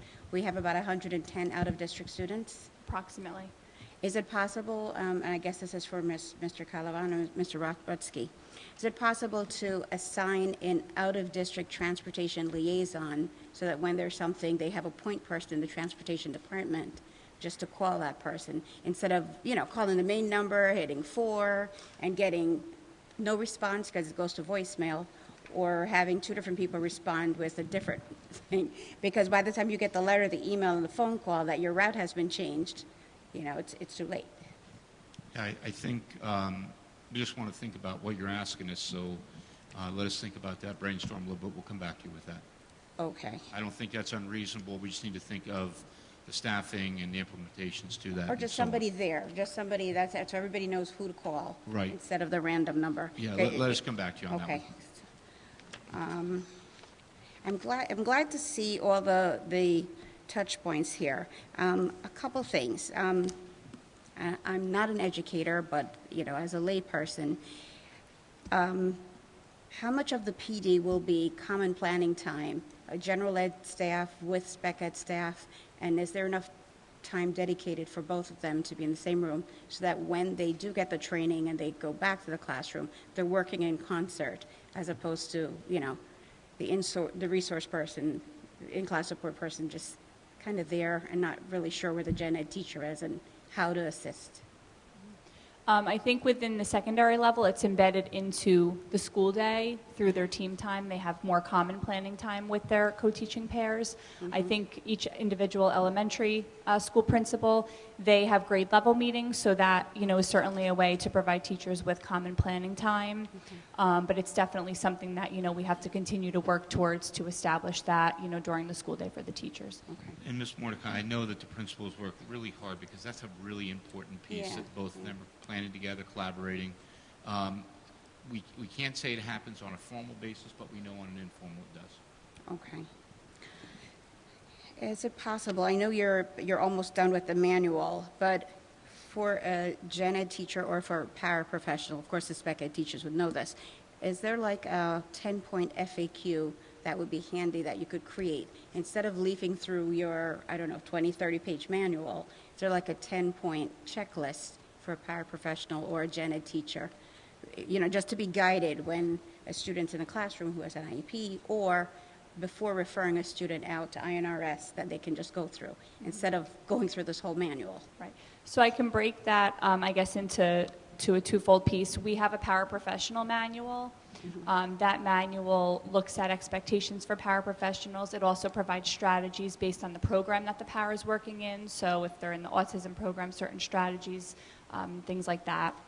And then tell me the other part of your question again. I'm sorry. Just a 10-point FAQ so that for the general ed teachers. Yeah, for general ed teachers as well. Right. That's something that we're working towards, and that's part of the training/advisory documents that we're hoping to create. A key piece of feedback within the audit from general ed teachers is that they're not necessarily 100% familiar with the process, you know, from the referral, the timelines, determining eligibility. So it is something that we are working on, and I'll make a note to see if we can just maybe start the school year with something. Okay. I know from the audit, quite a few of the issues were when the students were dual classified, and one of the classifications would be ESL. And of course that's, you know, because of the lack of training. Will that be addressed with this training to make sure that when there's a dual classification, one is not the language barrier? Yes. Okay. One thing I didn't hear, and maybe it's embedded in the lingo, but how are we doing with regards to inclusion? Inclusion of spec ed kids at all levels. I know there's a lot of parents who keep saying, you know, the class is not really set up that way, and they want their children to be included as much as possible in all the classes and not just phys ed. Right. Inclusion's been a big focus the last couple years. We've had, we've made sure we've provided professional development. We had Linda Foti, she's an outside consultant, come in. The feedback has been, you know, outstanding from the teachers. She provides a lot of differentiated instructional strategies that are very easy to implement, targeting the needs of all learners. In addition to that, she's also visited co-teaching classrooms. She's done, I don't want to say observations, it's the wrong word, but she's gone in to, you know, watch the teachers work together and then debrief with them, provide them with strategies, and we've had the opportunity to have her go to all levels from elementary, middle, and high. Okay. And let's see. My last question is, you mentioned School Messenger and the portal a lot. Do out-of-district parents have access to School Messenger, the portal, and everything? The portal, I'm not sure. We use the parent portal for the progress reports, but the out-of-district schools send the progress reports directly to the parents, so they wouldn't access the progress reports through the parent portal. School Messenger, I believe they have access, but I will follow up on that. Okay. I'll check just to confirm. Yeah, I haven't had a student in special ed in a while, so I don't know if they have access to Messenger. I'll Okay, check on that. that's all I have. Thank you, Mr. Charles. Mr. Schwartzbaum? First, I wanted to thank you for putting this together. A couple of questions. Can you just talk about what some of the changes in the philosophy that you're referring to? To be honest, we've never had a formal documented philosophy. So we have the teachers we had them work together, and we looked at developing a philosophy that has really been not just looking at the academic, but the whole child. So it encompasses the academic piece, the social, emotional, behavioral, looking at transitional needs, community-based experiences, and ultimately post-secondary outcomes for the students. Okay, good. I think it's very good that you're looking at other schools. Have you also asked the staff themselves what some of their ideas and changes that they would recommend? Yes, we have. The consultant that is actually coming in on May 15th was shared with us by a staff member who had attended a PD earlier in the year and shared some feedback about the consultant. So myself and Mrs. Ribeiro have been in touch with that consultant. So we are taking staff, feedback when we're looking at different resources and programs, et cetera. Very often, the best ideas come from your own staff. Yes, I agree. You just have to ask. Yes. In general. As far as the evaluations for Danielson, are the contract personnel also going to be evaluated, as well as the in-house staff? The contract personnel are typically not evaluated by us. We will go in and see them, but we're not doing their formal evaluations. Okay, but I just want to make sure that anyone who's a contract personnel meets our own standards and have the same standards. I think the communication improvements is really great. Can you just discuss briefly the paras?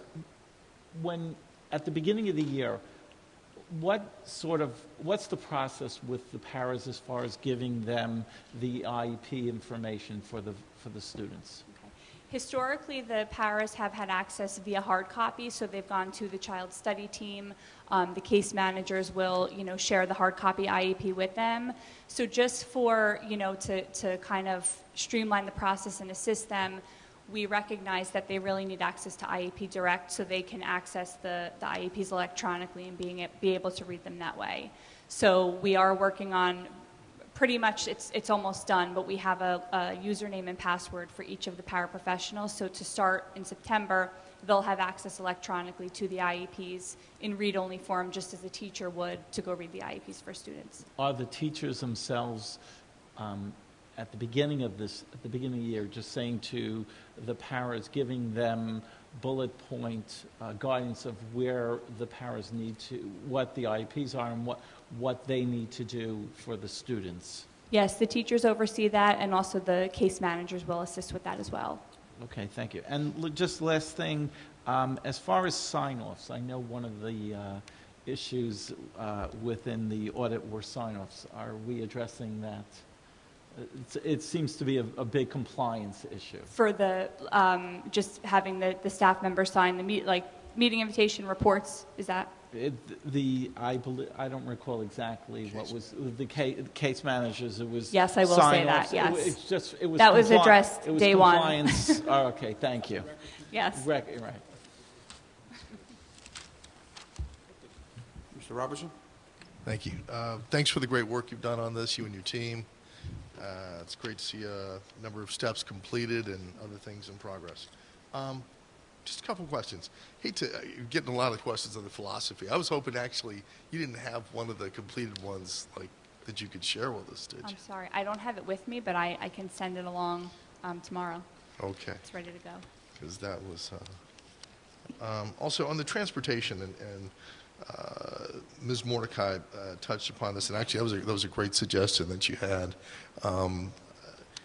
Given the abundance of issues that came out about transportation in the last WOCPAC meeting, and given that the providers can change depending on bids and that sort of thing, two questions. One is, what is the overall approach that you're taking to really address this abundance of transportation needs? That's number one. And number two is there any sort of orientation and kind of expectation setting that's done with each vendor and maybe should be done with all of our current ones? In terms of the concerns that have been coming, I've been trying to involve myself along with the case manager. So, as an example, there was a concern this morning, so I followed up myself with the transportation director and the parent regarding the concern. In terms of the orientation for the out-of-district students, we work through Sussex and Essex Co-op. So they're technically our point people. So the transportation department doesn't have direct contact with the individual bus companies. So when we have a concern, we report it to Sussex and Essex, and then they address it with the individual bus company. Okay. And you feel that that's being adequately addressed? I think it's something that we're continuing to work on. Okay. One of the other concerns that came out of the WOCPAC meeting, and I believe you've addressed some of it here, was the desire for greater specificity in the reports about what's going on. I mean, I know that when you're doing an overview on the progress, you're not necessarily trying to get into the weeds on everything, but people, particularly a lot of these folks are very much in the know, and they wanted to get more specificity out of it. Is it possible that for the things that you've completed, that you can publish sections of those and more detailed updates so that parents, can take a look and say, so that's what that looks like, or that's what's happening there, and really be able to satisfy that desire for more specificity? I can certainly look into that. All right, that'd be great.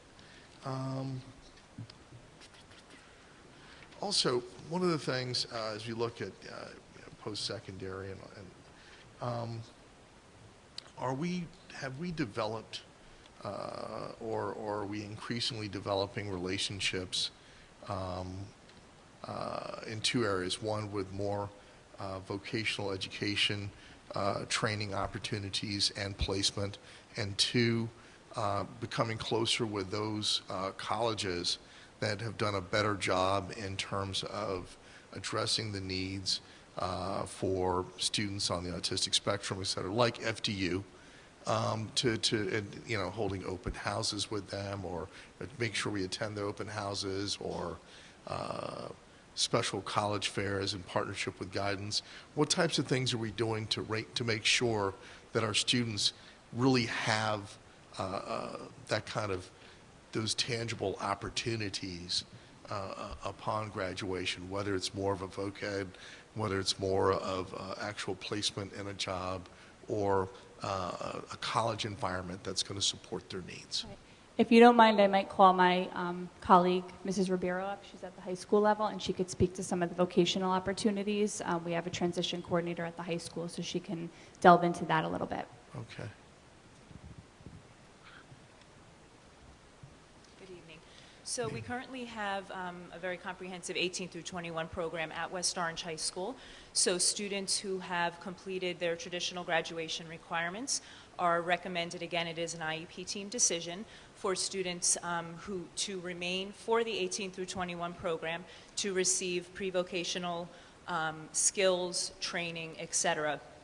We currently have about 26, 27 students within the program. Next year we're projected for 30 students. Each student's program is very individualized, so based upon each individual student's needs, his or her program can look very different. We have enclaves of students who are working within the building in building-based pre-vocational opportunities. We have students who are out in the community working in enclaves under the supervision of staff. We also have students who have participated in college courses in addition to still being enrolled at West Orange High School within the 18 through 21 program, and they receive support attending those college courses as well as pre-vocational training and support within the building as well. The case managers work with the school counselors from freshman year working on their post-secondary goals, what is realistic for them. So through grades 9 through 12, they will develop programs to focus on the academic graduation requirements as well as those internship programs, community-based experiences, and again, those students who are recommended to remain at the high school within the 18 through 21 program will receive that more specified pre-vocational training, skills, et cetera, again, under the supervision of staff at the high school. And we do have a transition coordinator, Jody Goldstein, who is a member of the child study team at the high school, but also communicates and collaborates with staff at the middle school as well for students who are transitioning from the middle school to the high school in regard to programs. She also collaborates with child study team at the elementary level as well for students with developmental disabilities in assisting them in accessing those community agencies that can assist students and families. Okay. Are there any colleges in particular that we've partnered with to cultivate a deeper relationship or a pipeline similar to how we've done for a number of JED Ed initiatives? Certainly some of the college programs that we've worked with, County College of Morris, Essex County College, certainly with collaboration with the school counselors who also have that area of expertise in the post-high school educational programs. Jody Goldstein, as well as the case managers, have become familiar in accessing those support programs within college programs. So as we often will receive more information on a yearly basis with programs that are developed in some of the college programs. So when that is received, we certainly share that with the staff and with families as well. Thank you. You're welcome. That's all.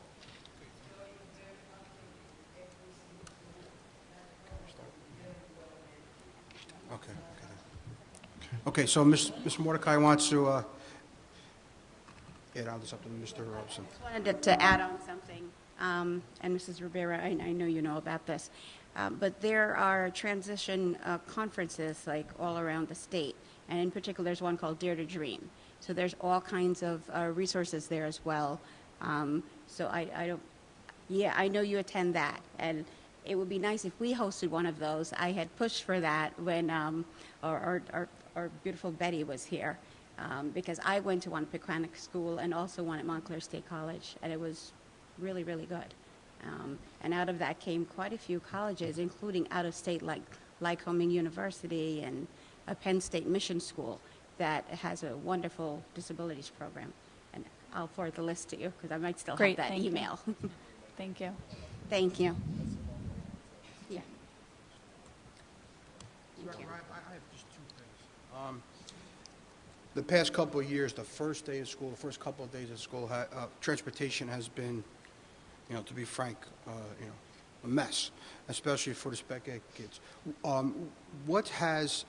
What do you have in place to, some of the issues have been the bus passes not coming on time, the changing of the routes. Now, I understand we have processes in place during the year when things change, but going into the year, what do we have that's going to, at least cut down on that or, ultimately stop that?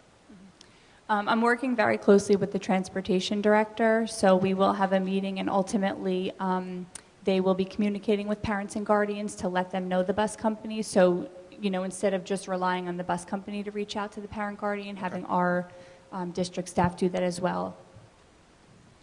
Mr. Charles, the other thing is that we are providing Essex Regional with some additional work that we haven't in the last couple of years. They have proven well this year, and we're expanding how we're going to use them.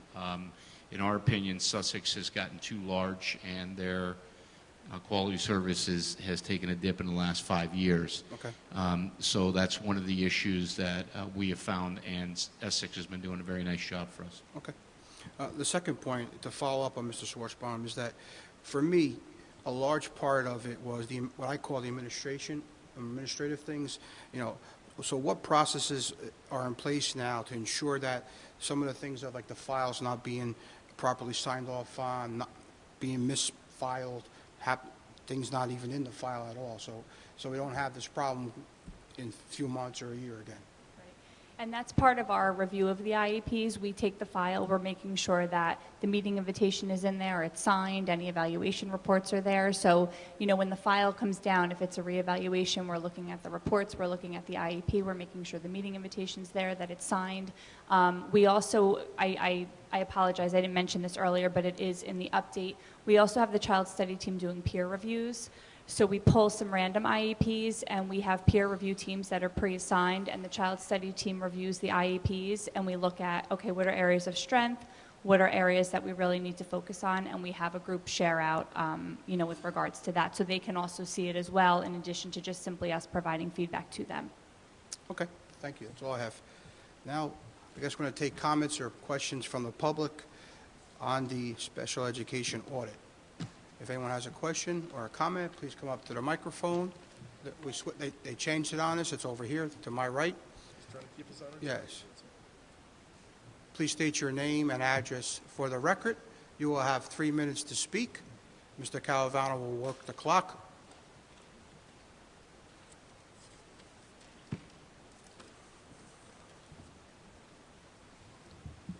Hello, Gina Velasquez, 22 Corwell Circle. I have a couple of different questions. So, as far as the intellectual disabilities program, who is conducting that and what professionals are helping and developing that? Also, my question was for the philosophy on the autism program. You said, I know that question was asked, but I just want to know if we can get a copy of that philosophy and who was part of the development of that. Let's see.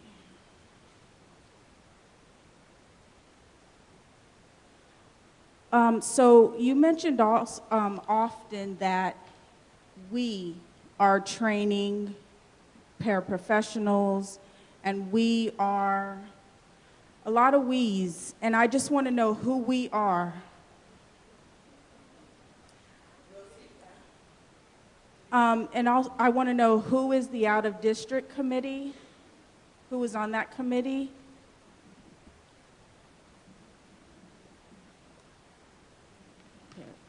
A lot of questions about who is doing all of the training. And who is conducting the random IEP reviews? And can we get copies of any corrections or notes that you guys have taken? Because I would like to know if my son's IEP has been reviewed and if you guys had put any notes on there. Are parents being notified if there's any changes? That's it. Thank you. Next. Hi, Martha Singer, 155 Mitchell Street, West Orange, New Jersey. Okay. Thank you. Kristen, thank you so much. I know you've worked really hard, and it's a nonstop thing for you, so thank you so very much. I wanted to thank all of the board members that came to the WOCPAC meeting because it seems to have had a big impact, and thank you very much for coming and asking the questions you're asking because it's just making the system better all around, so thank you all. My question in Goal 1, when you're going to visit the other districts, I want to be sure that you're visiting districts that are succeeding, and how do you know that they're succeeding? Like, how are you choosing the districts that you're going to visit? You know, we want to copy things that are successful, and I don't know if they've actually done studies and shown that they're successful, but that was kind of one of my questions. And then there was the question on Goal 2 about spec ed students K through 10 have MAP growth assessment in English and math 3 times a year, but I actually haven't seen those for my son, so I'm not quite sure I understand how that's working. And you can probably answer that for me, but I just don't know. So that was one of them.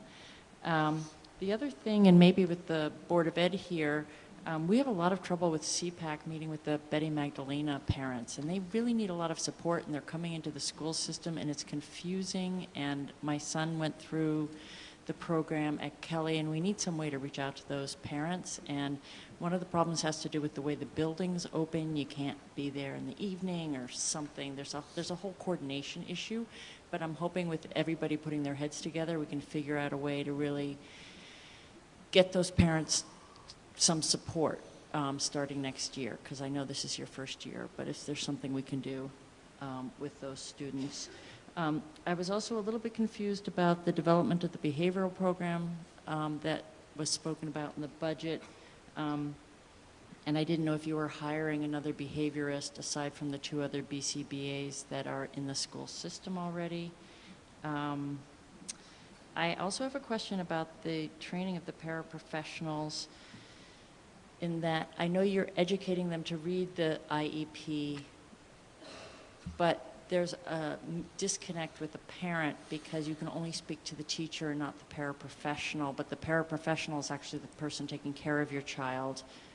And if there's a substitute or something, so I'm not sure how that's being addressed in some way. There needs to be some education back to the parents of how to communicate, I think. That's just feedback, but thank you very much for all you do. Thank you. Thank you. Next. Alex DeRon, 66 Mitchell Street. I have several questions in regards of, first in the part of, with all the changes, the audit set and all the plan that you have to put all this together, are the funds allocated in the budget to cover all that? And we've been taking care of that area, because we're talking about programs, new curriculum, resources, space in the high school for kids with special needs, involve a lot of staffing, the reading programs, develop a comprehensive K-12 curriculum for students in the ID program, a lot of training, a lot of catch up with law, etc. So I wanted to make sure that when the budget was put, they were agreed that your action plan was long before that, and the audit was even long before that too. Then the other question is about the program philosophy, and also I would like to know by May 18 when the ID of the program philosophy is going to be going out too. The other thing is there are 2 ortho teachers certified. They need to wait. How long do we need to wait for the other rest of the staff to be prepared in order to be able to make the proper inventory? Then we talking and keep talking, as I said to you on the other meeting, in regards of the manual for special education at Wells Para, and we still have the policy of the special education, which should be the backbone of that manual. They still, if it was approved, but still with a lot of mistake, omission, miscoding the code, and several things, not only because Sue and I as past say it, but also because the lawyer from the school, Board of School, also indicated that every single item specified by us were correct and they needed to be amended.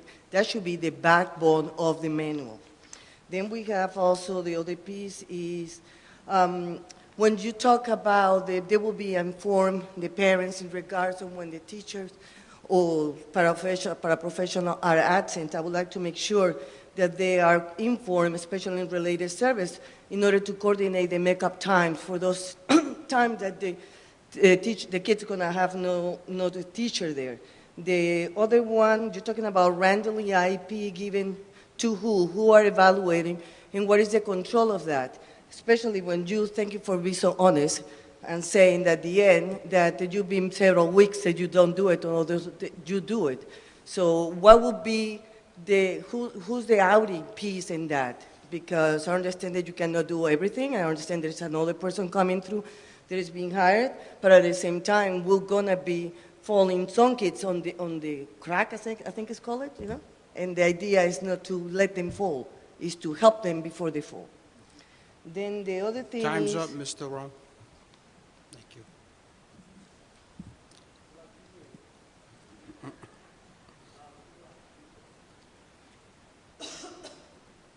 Anyone further?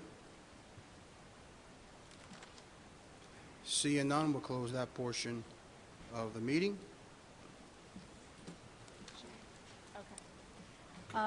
So, Mrs. Velasquez, in terms of the ID program, the teachers are going to be doing the program philosophy. It'll be facilitated with Special Services Administration. So when I refer to Special Services Administration, it would be myself, Mrs. Ribeiro, and Ms. Diaz, who is the new supervisor of Special Services pre-K to 5. And then those are the professionals that will be developing the program philosophy. They will be the ones going out into, to visit the other public schools in the out-of-district placement. So it's the teachers of students in the intellectual disabilities programs, and that's district-wide K to 12. The copy of the philosophy, I will make sure that that gets out there. Currently, the program philosophy for our self-contained autism programs completed. The program philosophy for the intellectual disabilities program will be completed by the end of the month. So I'm just going to jump over, Mrs. Duran, to answer your question, that once it's done will be published as well. In terms of who was part of the program philosophy development for the autism program, it was all of the self-contained autism teachers pre-K to 12, and we also had our 18 to 21 teacher involved in it as well for the post-secondary piece. When I refer to we, and I apologize for doing that, I'm referring to Special Services Administration. So again, myself, Mrs. Ribeiro, and more recently, Ms. Diaz, who's the supervisor of Special Services pre-K to 5. I was a little unclear. You had a question about the out-of-district committee. I'm not sure which goal you're referring to. Who's on the out-of-district? Who's on that? I'm sorry? The question was who's on the out-of-district committee?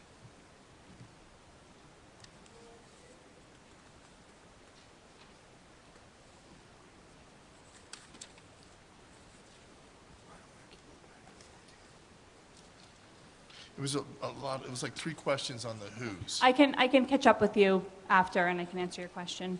'Cause it was, The random IEP reviews, we don't mark up the IEPs themselves.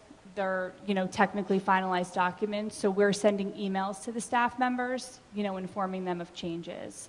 So certainly if there's, something that needs to be amended, they will be communicating with parents, guardians to, schedule a follow-up meeting and make any necessary changes to the IEP.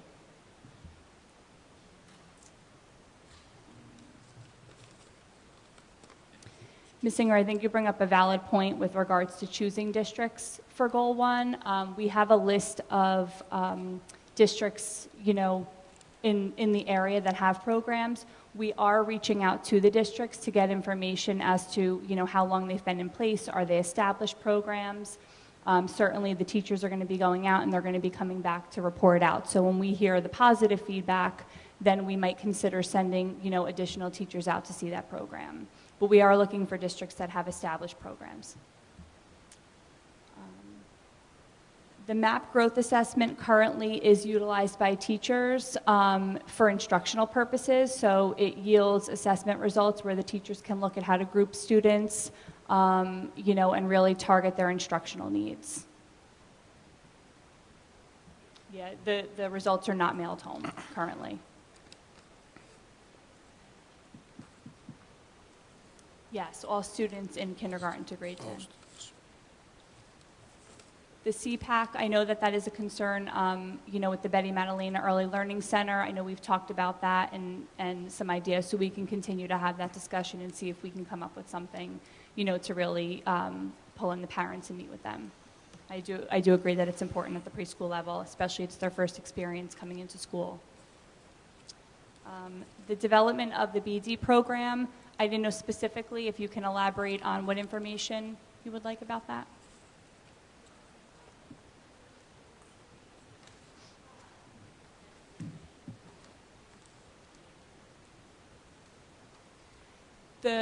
We still will have 2 district BCBAs moving into next year. The behavioral disabilities program is going to be a class that will be housed at Redwood Elementary School for students that have behavioral disabilities.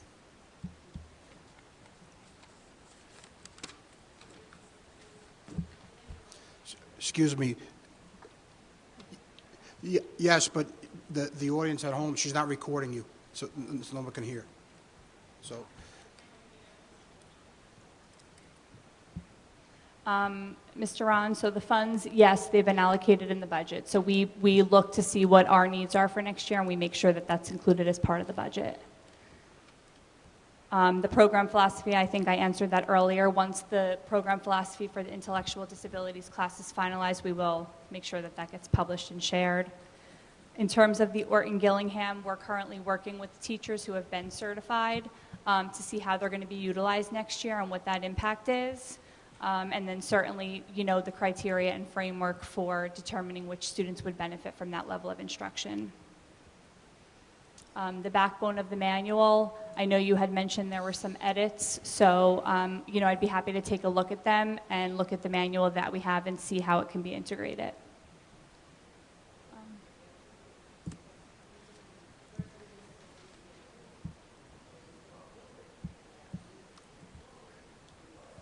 Excuse me, if we keep going back and forth, they're not going to be, the people being filmed, not going to be recorded. And moving into, I know you had a question about makeup services. So yes, if a related service provider's out, we talk about it in advance of them going out to make sure that the services are made up and they maintain a log to reflect the made up services. And you had a question about the IEP review. So that's something that, Special Services Administration is conducting. We have the Child Study Team peer review, and, we will, moving into next year, look at a monitoring process so we can kind of see, are we seeing improvement across the board? Okay, so hold on for a second. Mr. Rutsky, you have anything there? Okay, we'll take comments and follow-ups from the board. We'll start with Mr. Alpert. I think I am good. I think there was one question on the relationship between teachers and paras and parents that I don't know if you touched on when you were responding. I think that was the one thing that I jotted down that I didn't catch. Thank you. I did miss that one, I think. Yes, so we do ask that the communication with parents goes through the teacher. Certainly the para can have input, but we do ask that the teacher is the primary communicator with the parent. Mr. Alpert, anything further? That was all for me. Ms. Mordecai, anything?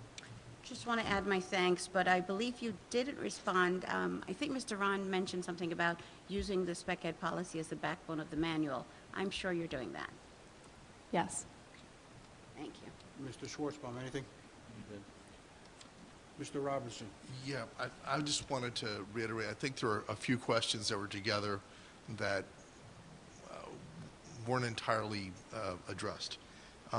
Ms. Velasquez talked about, she had a bunch of questions on the who's. Who conducts the intellectual disabilities program? Who was training the paras? Who's on the out-of-district committee? And who conducts, what is this? I'm sorry, I can't read my handwriting sometimes. The random IEP reviews. Thank you. You read my handwriting better than I. Yeah. Those were the kind of who questions that she had.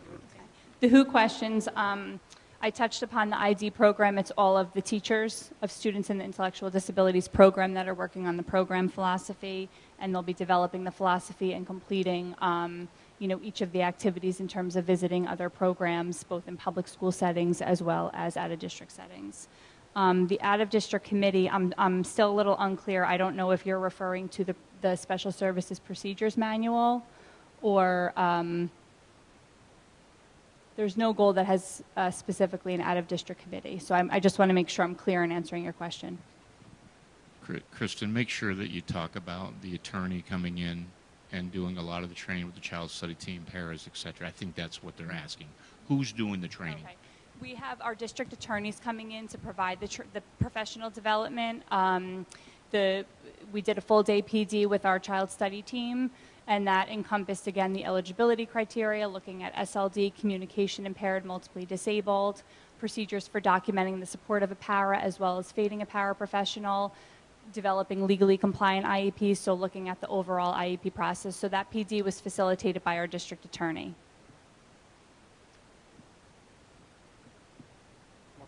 Mr. Robertson?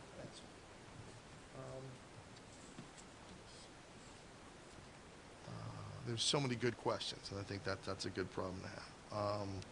So we talked about that. I think that was answered.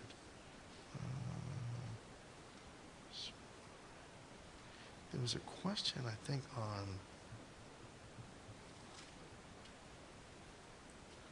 and I think one of Ms. Duran's questions was actually directed to the board. It's a concern she's brought up before about making sure that we've corrected and amended all the issues that had been identified in the spec ed policy. Okay. But that was one of the things that we were supposed to look back at, and I believe she also brought that up at the WOCPAC meeting. Okay, so we need to do that. Okay, good. Thank you, Director. Thank you. Very much. Thank you. Thank you, Kristen. Okay. Very quickly, I just wanted we received our results from CUSAC, which is something that begins at the beginning of the year, and I wanted to let you know that I received the letter, which I've shared with all of you, that we have satisfied at least 80% of the weighted indicators and have been designated as high performing. Instruction and program, we are 85%. Congratulations to Mr. Mendez. Tremendous work from the supervisors. While it seems the last time we did CUSAC, it went from 80% to 85%, and 5% seems small, but I can tell you that is a huge gain. And being that 85%, 15% of that is based on the park scores. So there's not a lot more that you can do to improve. The state sends you what the number is going to be based on your park scores, and if you're from 90 to 100, you get a certain number, and 80 to 89, and so on. So that's where we lost some of those points, are based on that park score. And remember, a lot of that is when kids don't take the test, that also reflects on us negatively. So I know that you did a ton of work. Thank you. The supervisors, tremendous work. And I know that the county was very impressed as well as far as the fiscal management. Mr. Calavano, I know you did a ton of work along with the staff on that. Thank you for that. The governance as well, the operations. Mr. Phil Santiago did a lot of work in personnel. Our interim, Dwight Fennick, and his staff, really, really tremendous work. We scored 100% on fiscal and governance and operations and personnel. So it's really nice, and I can tell you that everybody's very happy with these results. We obviously would like to have all 5 categories be 100%, but I wanted to share with you just so you understand that we're moving in the right direction. It was pretty informative. Thank you, Ms. Mordecai, for doing that. I know there's a lot of meetings you had to attend. Thank you for doing that as well. You're welcome. Thank you. Mr. Rutsky, next item. All right, and then the next, this isn't on the agenda, but I want to just take 2 minutes. I want to invite Mr. Mendez and Mr. Moore to come up and address some of the questions that were raised last board meeting about the SAT program. So I invite both to come up to the podium, please.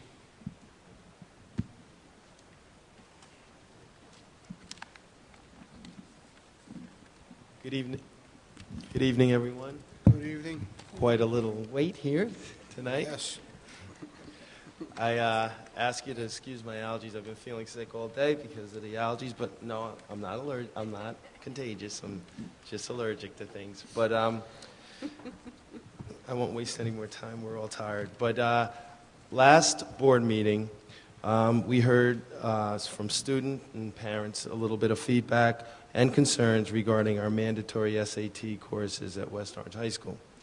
The West Orange High School SAT committee got together and reviewed these concerns and will now implement a course waiver option. Thanks. Thank you. Feels good. It's late.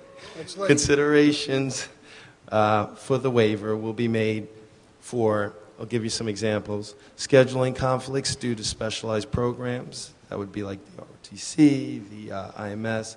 Scheduling constraints Students' PSAT score, of course, we've discussed before.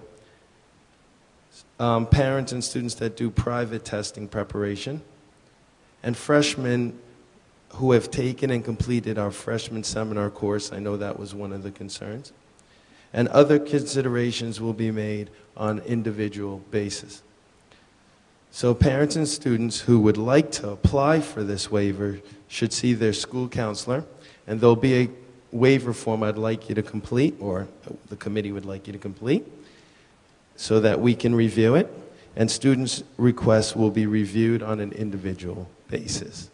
So that's the addendum to the concerns that I've received in my office, which is quite a bit, and the concerns in which we saw at our last board meeting. So we wanted to make sure not ignore that, but to address that a little bit, and we think that we're able to meet our parents somewhere here. In addition, at the last board meeting, we presented considerations for a summer institute program. In addition to the things that were presented at the last board meeting, we're also considering the possibility of offering the PSAT in 9th grade. We are considering offering the SAT course not only in the fall and the spring, but also in the summer, so students who have conflicts in schedule can opt fall, spring, or summer. And for the summer of 2019, we are going to look into the options of offering online personal finance and accelerated courses, specifically in math. A parent-student survey is currently being drafted for students in grades 7 through 10 to gather additional student feedback to see what courses might be of interest for us to add to a Summer Institute program in the future. The survey results will be used as a guide, and additionally, we're reaching out to peer districts who are currently offering summer school courses, both in credit recovery and acceleration, so that we can inform our process. That will be published both in the spring now, and it will be published again in the fall, so that we can have multiple opportunities to get feedback from our community. So those are the modifications or the revisions made both to the SAT program and to Summer Institute. Thank you. Mr. Moore, to you and the committee, on behalf of the board, and we want to thank you to you and the committee for revisiting the issue. I know so many students and parents have contacted you. The board has received dozens of emails, so we want to thank you guys for reconsidering that and instituting the waivers. We appreciate that. I appreciate that, and thank you for also listening to our students and parents as well, as you guys always do. We appreciate that. Okay, thank you. Any comments from the board on it? I just want to know if the statement you just made, the response will be online for parents who weren't able to attend tonight. I first wanted you to hear it. Wonderful. We can put it online, but I wanted you to hear it first. Okay, great. And while I have you here, Captive. It's on TV, though, right? It's on TV. It will be. It will be. But while I have you here, Captive, I just want to remind you, I wanted to hear about what we're doing about the credits. West Orange requires 135 credits to graduate. The state requires 120. Where are we on that analysis? And not for tonight, but just keeping it in your mind. We've conducted an analysis, and we can report out at a close and future board meeting, but we're finished reviewing. Okay, great. Thank you. Thank you. Anybody further? Okay, thank you, guys. Thank you, Mr. Mendez. Thank you, Mr. Moore. Thank you. HIB report is coming around for you to look at. 8 cases since the last board meeting.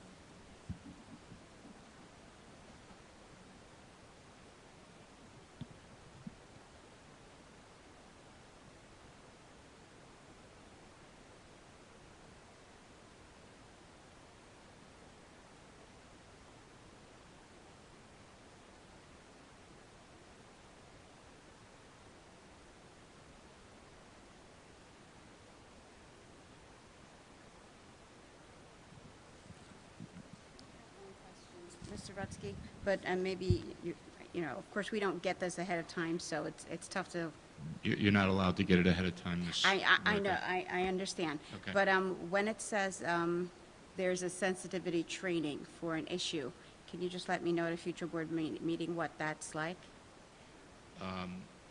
Yes, we can actually, we can talk about it. It's done at the Okay. secondary levels in particular. Okay, So, thank you. yes. Seeing none, let's move on to the next item. All right, lastly, just a couple of things. Mr. Moore and I attend what's called the Essex County Academic Awards, and every high school in the county has two representatives there. They're valedictorian and salutatorian. I just want to recognize our two, Ion Ashby and Oshwar Yea Kanagala, was both recognized along with all the other students in Essex County. It is a very, very proud moment. Both sets of parents were there. The kids were there. The kids all sit together down on the main floor, and the parents sit up top with us. And it's one of those that we really get to see some of the best and the brightest in the county and where they get to go to college or where they're planning on going to college and what they're studying. So congratulations to both of them, their families, their teachers, and all those that have impacted them. Really, really tremendous evening. Also, the girls track and field, if you haven't heard, are Essex County champions. So congratulations to all the kids and to Felicia Blake, the head coach, and her coaches. And then lastly, a special thank you to the Washington staff and the Arbor Day committee from the town. Mr. Charles and Mr. Alper attended as well, and there was 2 trees planted for Governor Byrne and Patricia Villarosa. It was a very special day as well, so I wanted to thank all of those involved to make that happen. It was a very nice event. That's all I have, Mr. Charles. Mr. Rutsky, I don't know, did you talk about the student recognition exactly? Sure. Real quick on that. Exactly Sure, yeah. What our goal is for that night. Absolutely. The next meeting is May 21st. It will be in the high school auditorium, and we are recognizing our students and staff for their accomplishments. It will start at 7 o'clock. It will probably take an hour and a half because we have a lot of accomplishments, and we're really looking for all those really great things that are going on that sometimes get passed over or missed. So the next meeting is 2 weeks from today in the auditorium of the high school, 7 p.m. There'll be a brochure that comes out, and parents will be invited. Obviously, the students will be invited. The teacher or the coach or whoever is kind of responsible for that action will make sure they're invited, and hopefully they can attend as well. Okay. One last thing that's not on the superintendent report. Can you speak a little bit about the principal search, what's going to have to happen this year with the retirements? Sure. As we know, Ms. Thompson over Gregory has put in her retirement papers. At the end of August, she will be leaving us. So the process is as follows. We email all of the parents in that school, in this particular be Gregory, and all of the staff, and we invite them to be part of the committee. There's 3 rounds on the committee. There's a screening round, there's a second round, and then a final round, which is the 3rd round. We utilize different staff members. We utilize different parents.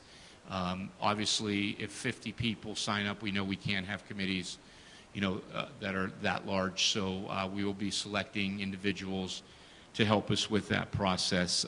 Those emails will be coming out to the Gregory staff this week, as well to the Gregory parents, and then we'll have a place where they can go in and indicate, yes, they would be interested, and then we'll get that set up. It's actually being advertised in the Star Ledger and another online site, this coming Sunday. Okay, thank you, sir. Next item on the agenda are questions from the public on agenda items. These are just questions or comments on anything that is on the agenda, including the budget. Please come up to the microphone, state your name and address for the record. Mr. Calavano will work the clock for the 3 minutes. This is agenda items, including the budget. Hi, Martha Singer, 155 Mitchell Street. Just very quickly, I had a question about the film on the windows. I'm an art conservator by training, and it's what I do for a living, and those films don't last long. They can last up to 10 years, and I don't know what you're spending on it, and I don't know if you've called people who have had those films on for a while to see what's happening and gotten updates on it. So before you spend your money, that's what I wanted to make sure happened in terms of your budget. Okay. That was my big budget question. Thank you. Uh-huh.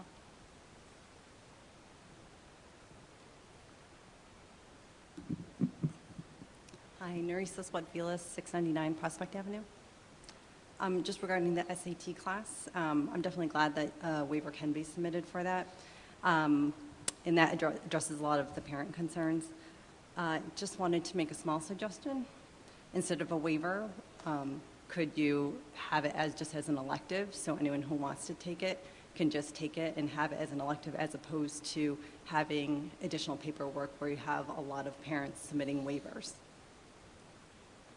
I also would like to suggest that for the course, that really should only be for students who either are in Algebra 2 or have completed Algebra 2, because how the SAT lines up, that the Algebra 2 is on the SAT. So there are many students who would have not completed that yet if they're taking it as a sophomore.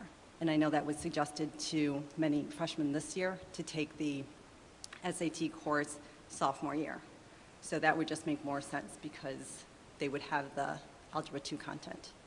That's it. Thanks. Thank you.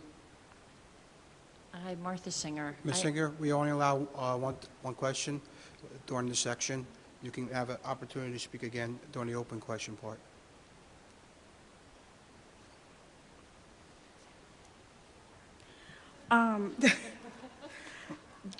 Gina Velasquez, 22 Corwell Circle.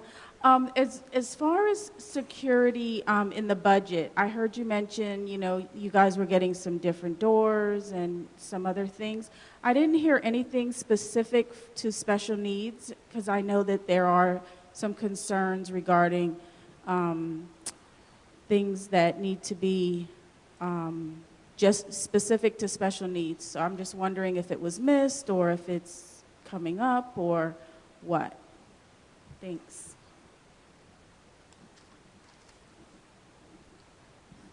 Next. Jeremiah Salinas, 7 Crystal Ave.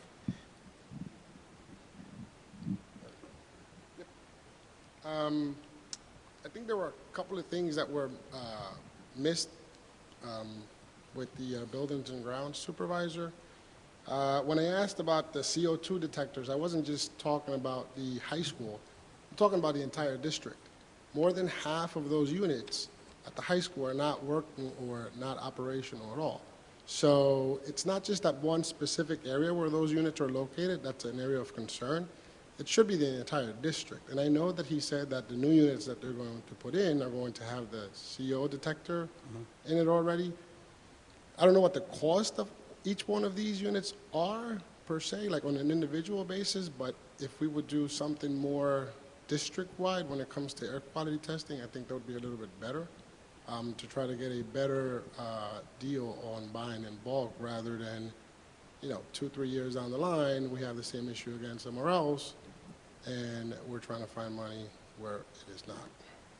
Secondly, knowing that the state owes the district $16.3 million and knowing that the school funding formula is not being followed properly, other than writing a resolution, what are you doing to get answers for this matter?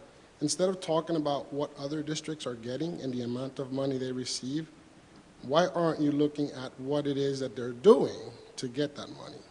When you use terms like the ones that you used before, that makes the public and our community think that the reason why we're not getting that funding is because it's their fault. So we're not getting that money because it's being given to somebody else. We're not getting that money because we're not asking for it. So there's a huge difference between part who's getting it and who's asking for it and who's doing the advocating. I think the question that Mr. Schwartzbaum had was, what exactly is debt service fund? So there's $9 million in there's a difference between the revenue budget in the operating budget, right? It's like $9 million. $9 million, $185,043, right? So what is that? I don't think, there's very few people that probably understand what the debt service fund is or what line items are in that.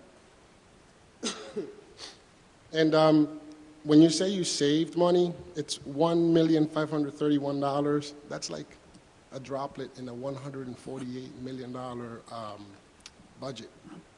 But we're still leaving money out on the table through the Department of Education or the state that's not giving us the proper funding. Thank you. Thank you. Anyone further?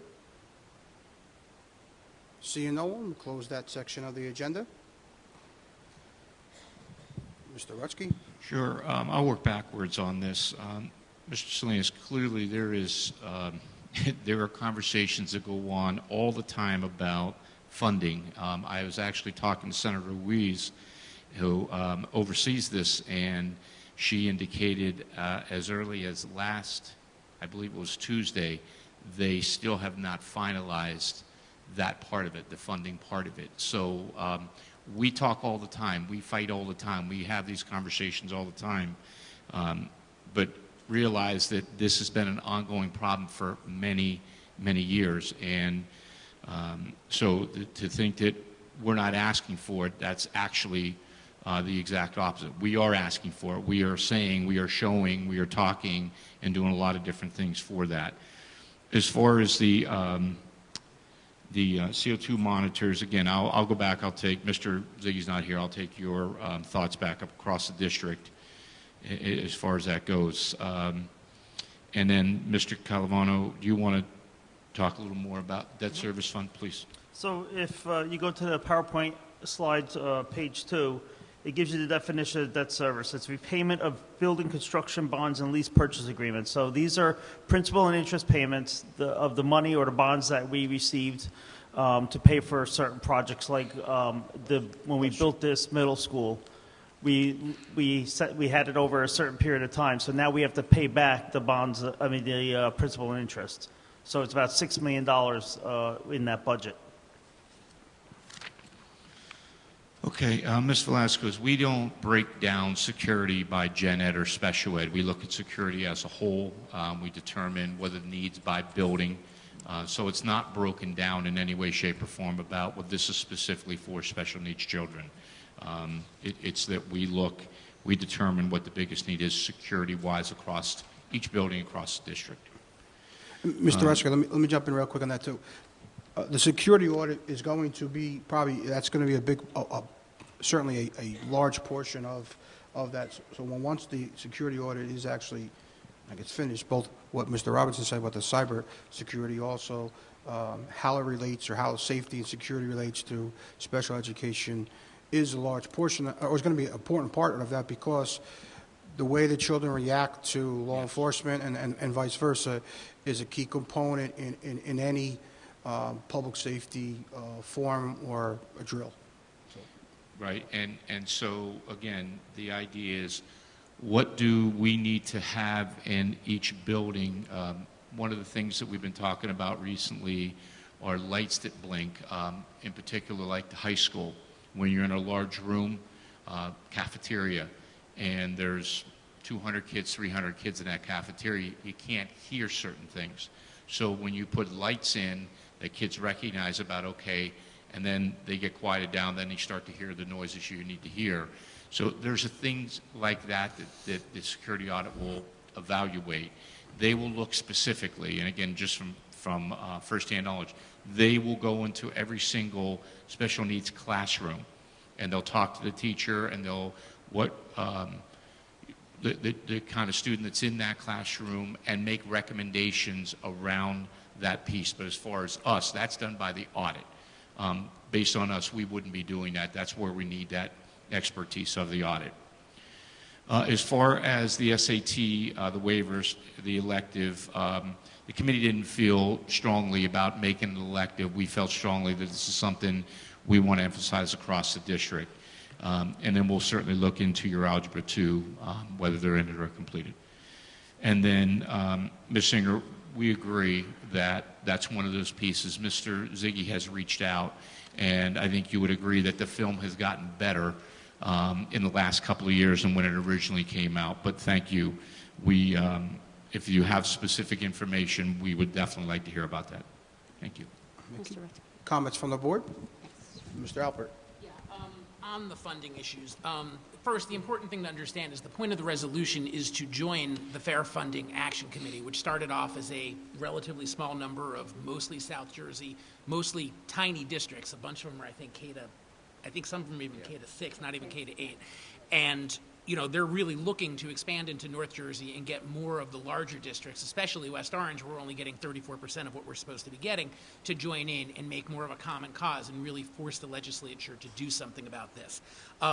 It's not that we're not asking for it. One of the issues is, if you go back to when this particular version of the school funding formula was put in place, which was 2008, I think, they came up with this concept of adjustment aid. Late in the process, they realized that there were a bunch of districts that, because they'd had declining enrollment, were going to lose a lot of money. And they started to look at which assemblymen and which senators were going to be losing money in their districts, and the ones who were net losses, they had to find a way to get them on board. As it turned out, it only passed by a handful of votes in the Assembly and I think one in the Senate. So long story short, they came up with adjustment aid, which was millions of dollars that went to these districts so that they would be held harmless and not lose any money under the new formula. It was supposed to be phased out. It's been 10 years. It hasn't been phased out at all.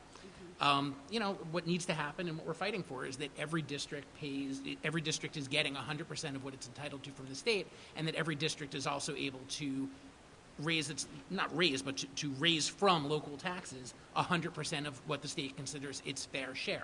It shouldn't be the case that some districts are only paying 30% of the bill through their taxes while we're paying 130%. And other districts are getting 175% or more, 180, I think, was Asbury Park. I think they were the highest. And I think the lowest was Chesterfield? Chesterton, 20%. Yeah, so at 34%, we're in trouble, but they're in worse shape. So there's a lot to be done, but this is how it starts. I just wanted to add on that every year the board attends all kinds of funding sessions. And I know last year in particular, we had a funding session right here in this room with Assemblywoman at the time, Sheila Oliver, Assembly people from Legislative District 27, 28, 29, and 34, and board members from across Essex County, including Montclair, Livingston, everyone, came here to let the legislators know and understand what our funding needs are. And one of them in particular is that why we don't want to pit a district against another or public school against charter schools. Out of our budget comes charter school tuition, and we think that should be funded separately. In addition, the resolution that we're talking about, not just joining the Fair Funding Act, but that resolution goes to the legislators so that they can know that it's not just the 3 or 4 districts in South Jersey, it's 20, 30 districts that are not being fully funded. And I know Mr. Alper mentioned Jersey City, but because Jersey City and many other districts were former Abbott districts, they got a significant share of funding over the last few years, and that formula will probably not change. And we don't want to put districts against each other, and I know Newark, Patterson, all the other districts, they get a significant share more than us, because they look at the median income of each town, and West Orange, I believe, is at $80,000, the median income. So it just depends. They look at our demographics and they decide what we should get. But we've been flat funded for special ed for the last 10 years or so. And that's one thing that I brought up at the funding meeting we had last week, that we get flat funding for special ed, and that's not fair. Almost 18% of our population is special ed, and we don't get the funding commensurate. One of the things they were pointing out to us too was that it's not at all large districts versus small or urban versus suburban versus rural, that the districts that are getting way more than their share are all over the state for all sorts of reasons. Jersey City ends up being a great example, but it's by no means, you know, limited to districts of that size or that urbanity. Because their median income has changed over the years. So they've been looking at that district. Yep. But we'll keep asking, we'll keep fighting. But on May 17th, the New Jersey PTA and the New Jersey School Board Association will be in Trenton asking legislators for funding. So you're welcome to schlep down to Trenton with the PTA members here in district who are going to attend. I know last year I went, and I think Lee Etta Sutton was there. A few PTA people were there. So if you feel so inclined, on May 17th, it'd be great if you could go to Trenton. I don't know if I can make it, but feel free. And just sit and learn, and maybe the next time you could go to the microphone and ask for funding, or maybe you can ask May 17th. It's a great opportunity. Very briefly, just on the why the SAT prep should not just be an elective. We have decades of data. You know, the kids who are in IMS, IH, and civics are a small percentage of our overall student population. And what we found when we made it an elective before, because we already had an SAT prep class, not as rigorous as the one we're going to have, and we already had an SAT boot camp, not as rigorous as the class we're going to have, but the kids who need it the most were the ones not showing up. The parents and kids in IH, IMS, civics, et cetera, are actually the families who are most likely to go outside and have their kid with an SAT coach or enroll them in Kaplan or something like that. And what you saw in our stats is that while we have great programs and great teachers, our high school has often been ranked lower, not ranked in the top 100 even for New Jersey, just because of SAT scores. And that hurts all of our kids when they apply to colleges who look at higher ranked schools. That's number one. Number two, for the kids who are not likely and the parents not likely to go out and seek that, 50 points or 100 points more on an SAT combined or the individual test can mean the difference between a kid going from an average or below average school to a good school, or from a good school to a great school, or a great school to an Ivy. And that's a huge difference for our children and for the school overall. And as a board, we're challenged with the responsibility to try to have that rising tide that lifts all ships, to try to make sure that for all of our students, we're helping them to achieve at their highest level and have the highest level of opportunity in getting into good colleges and competing for merit-based scholarships where they look at SATs and all of these things. And the schools, even the ones that say, oh, you know, we're looking at holistically at the kid, all of them are trying to, but in reality, they're looking still heavily at SATs.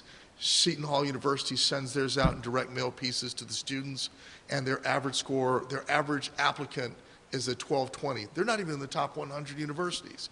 FDU, their average applicant's like at 1125. And so in reality, to be more competitive, our kids need these.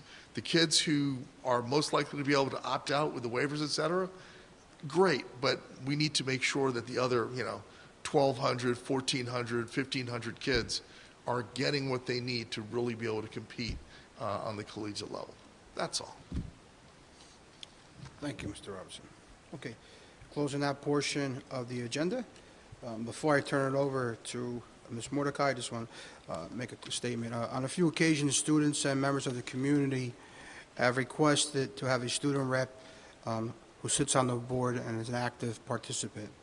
The board has discussed that, and we are now putting forward a policy, and I don't want to steer Ms. Mordecai's thunder, but I'm going to turn it over to her to discuss the policy and a little bit how we came about the policy and the inclusion of the student. Thank you, Mr. Charles. Yes, I have a policy for student representation on the Board of Ed, file code 9140 for first reading. This policy, as Mr. Charles said, came about both from students coming forward and advocating for various issues and the board listening to them. Also, I had been asking for this as well myself for years, but it's good when the students come because they should have a seat at the table and their voices should be heard. Well, we took a look at various policies, looked at South Orange Maplewood, Newark, Montclair, various other districts that have similar policies, and consulted with our board attorney. So this policy is on for first reading. During second reading, we make comments and vote. So this is first reading in order for the public to take a look at it, and second reading will be on May 21st at our next meeting. There you can come with questions or comments on the policy and suggestions. In particular, I want to thank two of the students who have been emailing me over the last week or so, both Jake Klausner and Raya. They've been emailing me saying, when is this policy going to be enacted? They're very excited and want to be a part of the process. The Principal Moore also took a look at this policy, and I hope the public has lots of questions at the next meeting. Thank you. Any questions? Oh, we'll take it at the next part, okay. Second reading. Second reading. Yes. Okay. Thank you so much for your work on that. You're welcome. Okay. Thank you. Next on the agenda, I need a motion to move Section A, Personnel. Yes. Move this as first reading. Okay, I was going to move it at Policy. the end, Do it but okay. for first Okay. reading. Okay, yeah. So I need a motion on the first reading of Board Policy I'll move that. 9140, moved by Mr. Robertson. Second. I'll second. Any other comments from the board? If not, let's vote. Mr. Calvano? Mr. Alper? Yes. Mrs. Mordecai? Yes. Mrs. Schwartzbaum? Yes. Vice President Robertson? Yes. President Charles? Yes. Okay. Now, Section A, Personnel. I need a motion to move Section A, Personnel. I'll make that motion I need a second. with the addendum, personnel. There's no addendum on that yet. 1 through 5? It's part of it. It's part of it. It's part of it. It's part of it. So we're moving, we had a motion to move Personnel, I'll Section second. A. I have a second by Mr. Robertson. Any discussion on that? Yeah. Couple of retirements I just want to call out and highlight, both from Gregory. Dee Dee Louderback, who has been in Gregory, I'm not sure how long she's been at Gregory, but has been teaching with us for 21 years. My son Nathaniel had her for half of his 5th grade year, and she's just fantastic. She's super dedicated. She's at every car wash. She's, one of those 5th grade teachers who just really makes it such a special year for our kids, and she's really going to be missed. And along with her, of course, Michelle Thompson retiring this year after 8.5 years at Gregory. There's somebody who, she lives at the school practically. Kids joke that the teachers and the principals live at the school, but I think she actually may. She's always there. She knows absolutely everyone. She greets every kid by name at the door every day. She's a real force of nature and reminds them every day that they're all beautiful. And, she's made a world of difference there, and we're really going to miss her. And, I hope she, makes it a great retirement or not. The choice is hers. And that's it. Any further discussion? Yes. I just want to congratulate and thank Mrs. Celebri. Both my kids had her, and she's a phenomenal teacher. And just really, we were blessed to have her in our district and wish her a happy retirement. And also Ms. Van Loon at Edison. Both of these teachers just really put in a lot of effort, and a lot of time, and a lot of love. And I wish them the very best. Okay, any further comment? Mr. And Calvano? add my congratulations to all the retirees as well. Okay, so noted. Noted for the record. Mr. Calvano, let's vote, please. Mr. Alper? Yes. Mrs. Mordecai? Yes. Mrs. Schwartzbaum? Yes. Vice President Robertson? Yes. President Charles? Yes. I need a motion to move Section C, Finance, with the addendum. But before I want to read the addendum, it's not part of the package that was handed out. I'll make that motion. Do I have a second? Second. Okay, I'm going to read the addendum right now, what the addendum is. Under the Finance Business Office, as per the recommendation, Charles, excuse me, are we just doing curriculum now, or are we doing curriculum and finance? Curriculum and Finance. We're going to combine them both? Curriculum, right. Okay, so Finance. We were, I want to do the Finance now, because I want to read the addendum. Obviously, we are tired. We did the curriculum instruction, now we're doing Finance C. No, we Finance. just No, we moved did the personnel. No, we did. But I We want to didn't read do it. B. Okay. I want to read to the public the addendum. So- Okay. Okay. Okay. I'll move curriculum. Okay. I'll second. Any discussion? Nope. No, thank you. Mr. Calvano? Mr. Alper? Yes. Mrs. Mordecai? Yes. Mrs. Schwartzbaum? Yes. Vice President Robertson? Yes. President Charles? Yes. Next on the agenda, Finance. do I have a motion to move? I made the motion. Okay, Ms. Mordecai, for the record, a second? Mr. Schwartzbaum, second? I'm going to read it now, the addendum into the record.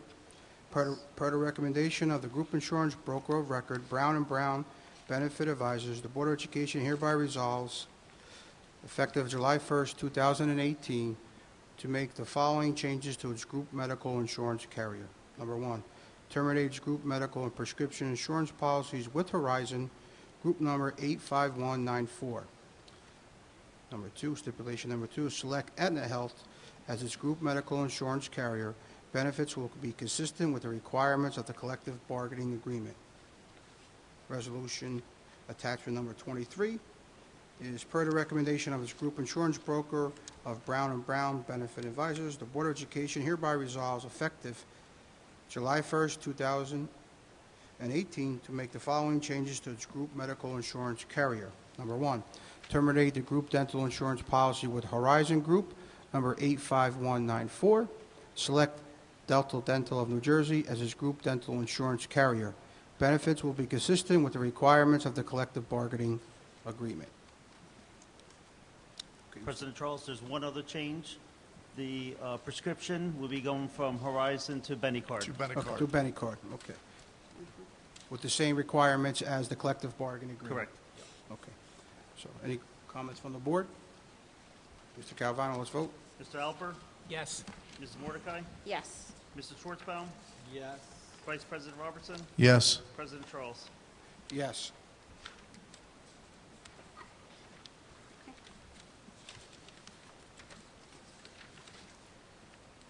Okay, Section D, reports. Do I have a motion to move Section D, reports? I'll make that motion. Do I have a second? Before we go to reports, can we just, can you elaborate on item number 14 in regard to the settlement to the best that you can? Sure. Lauren, can you slide that? Thank you. Number 14 is an agreement where someone was not living in West Orange. Our residency officers discovered it, did a thorough investigation, and obviously we had a meeting with the board and the person, which is called a residency hearing, and from there tuition is assessed to this person, and we've been doing this quite often now for the last couple of years, in that this person has to pay the back tuition for being in the district. Yes. Excuse me, not living in the district, but trying to attend school in the district for a matter of time. Thank you. Okay, so we're going to move Section D, reports. Do I have a motion to move the Section D? I'll make that motion. A second? I'll second. Go for it. It's all yours. Any discussion? No. Seeing none, Mr. Calvano, let's vote. Mr. Alper? Yes. Mrs. Mordecai? Yes. Mrs. Schwartzbaum? Yes. Did you say yes? Yes. Oh, I'm sorry, I didn't hear it. Don't worry, it's Yes. late. Vice President Robertson? Yes. President Charles? Yes. Okay, next section, reports from the board. Mr. Alper, anything? Yeah, I'll tick a couple things off real quick. A couple weeks ago, Friday, April 20th, was the Gregory Art Show. Ms. Tracy, the art teacher there, has just done a fantastic job, and it was really great to see everything the students had done. That was it used to be a PTA-only thing, and it was sort of optional, and now there's just a lot more participation, and it was really kind of cool to see all the art all over the school that night. Week after that, the Roosevelt play, Once on This Island, which was also great. Can't say enough good things about the production. Everyone involved should be really proud. This past week, and I'm sorry they all had to leave because it got late, but Wednesday I was able to go and see our girls' lacrosse games at the high school. I just missed the 3rd and 4th graders, but got to see our 5th and 6th graders play to a tie, and our 7th and 8th graders who unfortunately lost to Maplewood, but they're doing great out there. And the 7th, 8th grade team's got a couple of our 6th graders who are playing up on it. So, you know, I think they're going to be really strong when they get to the high school, so I'm glad we're able to have them as a team next year. And of course, last Saturday afternoon was the dedication of the new James Sheeran Park on Collimore and Club, and one of our 4th graders wrote the letter that got all that started. Just, you know, it's a beautiful little park there with benches, a little free library dedicated to 3 recently lost West Orange residents and to our longtime hard worker in town, Max Manchel. And it was a great day. Okay, thank you. Ms. Mordecai, anything? I'll just piggyback. I also attended the several girls lacrosse games, and we already discussed the New Jersey School Board Association funding that Mr. Alper and I attended last week, so nothing further. Okay. Mr. Schwarzbaum? That one, Let's go. Mr. Robertson. Briefly, Edison's play, Willy Wonka, was fantastic. The kids really did an amazing job, kids, and actually Gabby, who was the lead in In the Heights, along with her brothers sang in The Heights, and a bunch of the In the Heights cast came out to support the kids on the stage where they got their start. And that was just really, really beautiful. And some of them hung out with us afterwards at Ice Cream Parlor, and it was just it was a wonderful experience, very communal.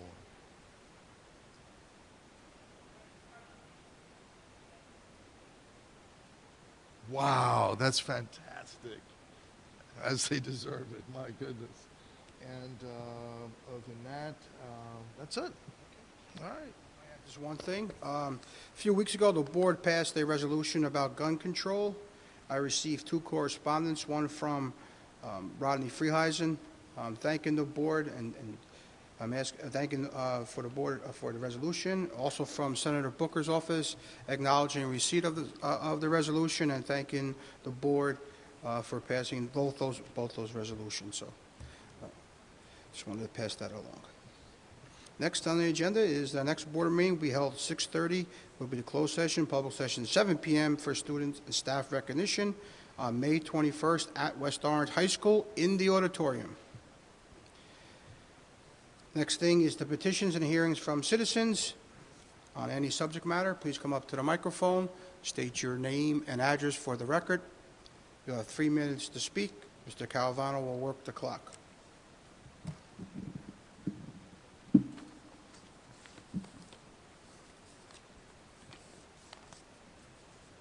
Hi, my name is Barbara Bronstein, 15 Blackburn Terrace.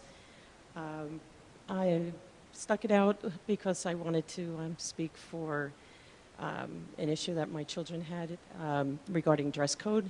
I know that as you know, when it got really warm, you know, those issues prop up again. I've been teaching high school for many, many, many years, so I've lived through all those dress code issues. But it seems as though the feeling from their friends and my children are that the dress code needs to be updated, and we were hoping to hear a possible committee form, maybe with students, administrators, and parents to make the dress code more updated to feel as though it's gender neutral and suitable for 2018.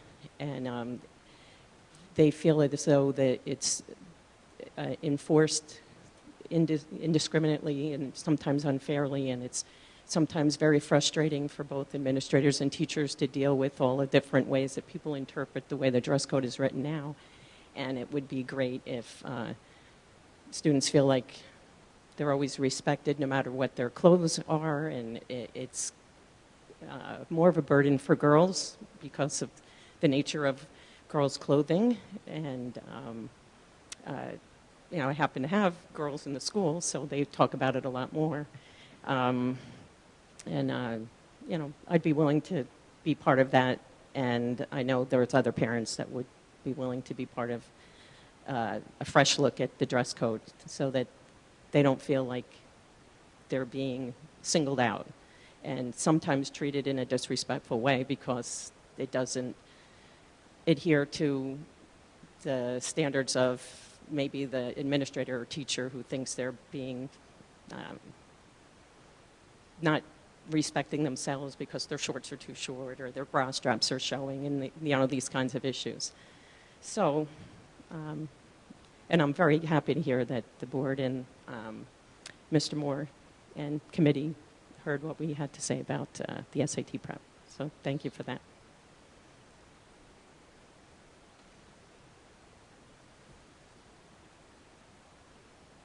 Robin Iserlis, 22 Yale Terrace. I second all of that, but I'm going to talk about something else. We haven't always agreed on things, Mr. Rutsky, but one thing that we do share in common is our dislike for how the PARCC test is administered. I know this from the many times you've said so at these meetings as well as events.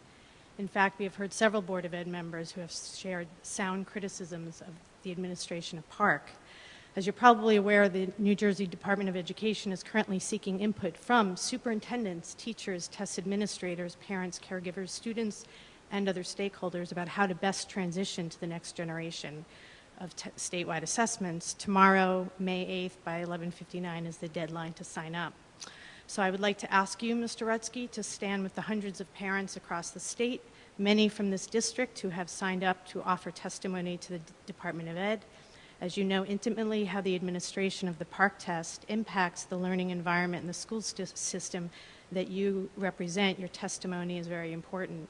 Furthermore, I'd like your commitment that should West Orange School District teachers and administrators share testimony, there will be no retribution for doing so, and that they are made aware of this.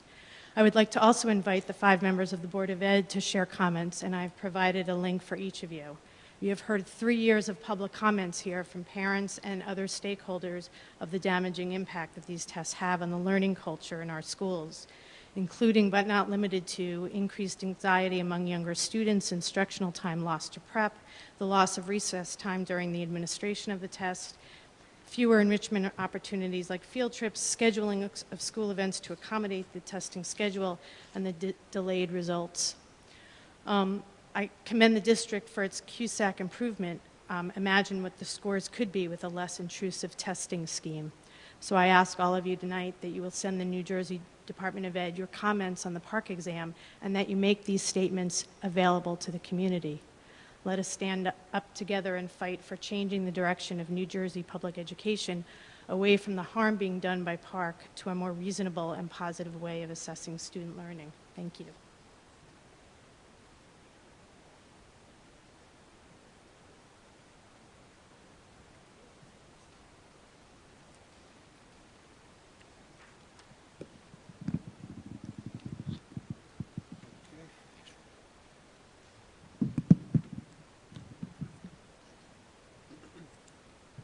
Jeremiah Salinas, 7 Crystal Ave. A few things. So for about 10 years, the district has been flat funded and no progress has been made in the special ed department, right? That's where the funding you were talking about, Ms. Mordecai? Special ed funding has been flat. So special ed funding has been flat for the last 10 years. Or over. Over 10 years. So that's a clear representation of the lack of advocacy from more members that have been on the board for a number of years. Obviously, a lot more needs to be done in that area. With the idea floating around of the redevelopment and the tax abatement of Essex Green, how is this going to affect the taxpayers at the school level? That's one thing. And number two, what is the stance that the board has taken on this? Because a lot of since we're talking about the budget, the property generates a lot of revenue as well too. And if they're taxed the same way that residents are taxed, we're looking to lose about over $1 million on a yearly basis here. In addition to that, Mr. Charles, should I email you to request schedule a meeting with yourself, Mr. Roberson, and Mr. Rutsky at a later time? Thank you. Yep, sure. Absolutely. Any further public comment? Seeing none, we'll close that section of the agenda. Mr. Rutsky, you want to start with? Mr. Bernstein, I was aware of what happened Friday at the high school, as well as I heard there was some pushback at Edison on Friday. I think there's probably happening across the district. As you said, when the weather turns warm, that first couple of times, everybody gets used to things. So there were some discussions about let's try to get some uniformity here. So that's something we can certainly talk about in the very near future.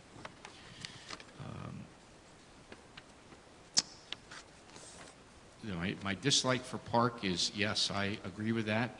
It's unfortunate. I have received some not hopeful news that Park's probably not going away for at least a couple of years, simply because we know they have a contract through next year, and we know it takes a lot of time to figure out what the next steps are. I'm fortunate enough to sit on what's called the executive committee with my association down in Trenton, and there's a lot of discussion about Park.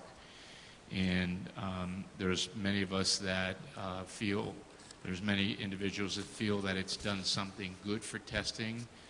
Many of us that feel there may be a better way to do it. The Massachusetts model obviously was something that aligned to their standards, but took the Park-like questions or format.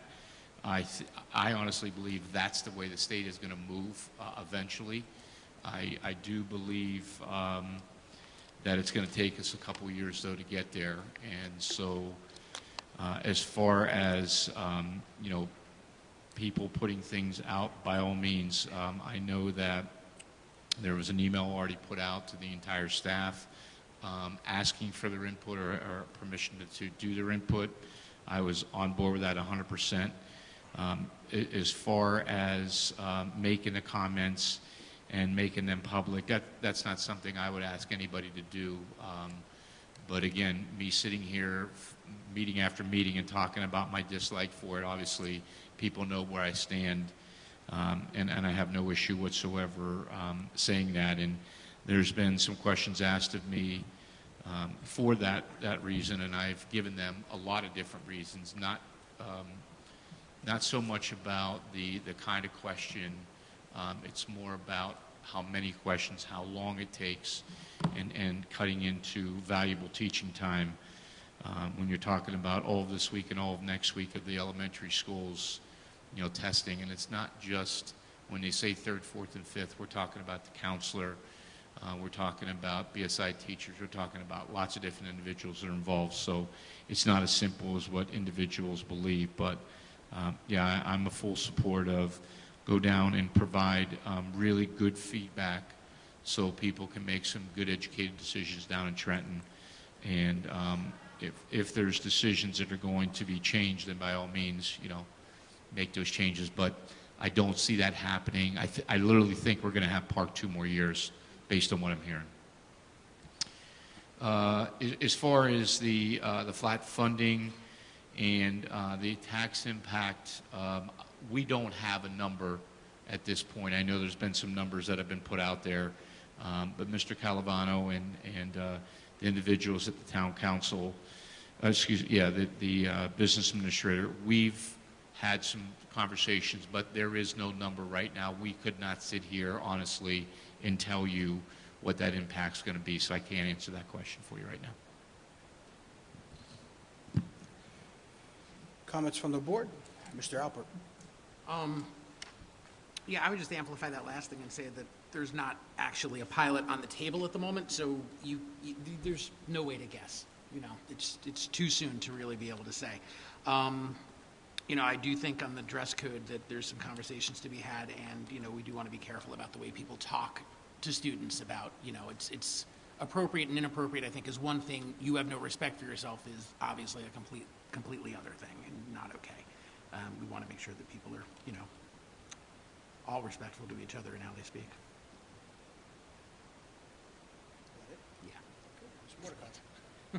I agree, Mr. Alper. Well said. I just want to add to Mr. Salinas. We have always advocated for funding, but you can ask and ask and ask. We also have $3.5 million in unfunded mandates, as you saw tonight in the budget. But all the districts across New Jersey have unfunded mandates, HIB among them. So we can continue to keep asking the legislatures and keep meeting in Trenton, but if they don't have the funding, they have nothing to give us. So it's a matter of, if they redistribute funds, there's going to be winners and losers, as I said earlier. And they just have to figure out a way to fund the School Funding Reform Act. And the governor stated a few weeks ago that he's going to try to phase in that funding of the SFRA over the next 4 years. And I know from Garden State Schools Coalition and from the meeting that Mr. Alper and I attended that a lot of Board of Ed members have gone down to Trenton and testified and told the governor that funding it over 4 years is not sufficient. But we will have to wait and see what he does with the budget over the next few weeks. In addition, about Park, yeah, I don't know if anybody likes Park, but in the meetings that I've been attending, one thing that keeps coming up while Park may be here to stay for a couple of years, the graduation requirement may go away. That's the only thing that may go away. But Park is probably here to stay for a couple of years. That's it, Mr. Mr. Schwartzbaum. I concur with you regarding the redevelopment. Unfortunately, the facts of the redevelopment is that the property just recently changed hands to a hedge fund. They knew what they were buying. As far as the input from the Board of Ed, it's really not we're only 5 individuals. It's really the people who live in the town to get up, voice their concerns and opinions, so we are not impacted from the allocation to our Board of Ed budget. So I implore everyone to get up and voice your opinions, whether you're for or against the redevelopment. And the comment that there's no pilot, that may be a true statement. However, one can reasonably predict where it's all going. So, you can do your own analysis and make your own decisions.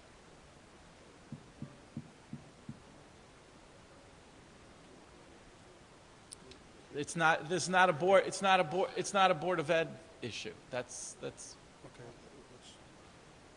okay. Thank you. Mr. Robertson, speaking for myself, a couple things. The funding, I'm not going to beat that to death. We actually have a legislative committee, and we've been going down there, and before Mrs. Lab was going down there, and she's not exactly quiet about things. So, we've been battling for years. We're going to keep battling. We're going to keep fighting for what we should get, both on spec ed and on overall funding. Absolutely. On the Essex Green redevelopment, okay. If one of the analyses I looked at indicated that if you look at the lots and the lots tax contribution, that we could potentially lose about $2.3 million a year if there's a tax abatement. While no pilot has been declared, when the planning board basically, without any discussion, after hours of testimony, all voted in favor of declaring this an area that was in blight and in need of redevelopment, led by a speech by a council person on the planning board, Sue McCartney, and then also with our town's attorney's son on the planning board. Bottom line is, if it continues to go in this direction, I'd have grave concerns. Clarion Partners paid $97 million for a property that was worth about $80 million in the 90s, so it obviously accrued in value. And if you pay $97 million in a property, you must have the money and intent to develop it. You don't need my tax money or your tax money or anybody's tax money to do that. That's number one. Number two, I'm hoping that the idea of putting the physical plant with fuel tanks in an area that's actually elevated on a hill over adjacent, and I live in Englishtown, right below it, right? That's over adjacent, and I'm saying this as a citizen, as a board member, adjacent neighborhoods. It just seems like an environmentally inappropriate thing to do, and then to put potentially affordable housing next to it.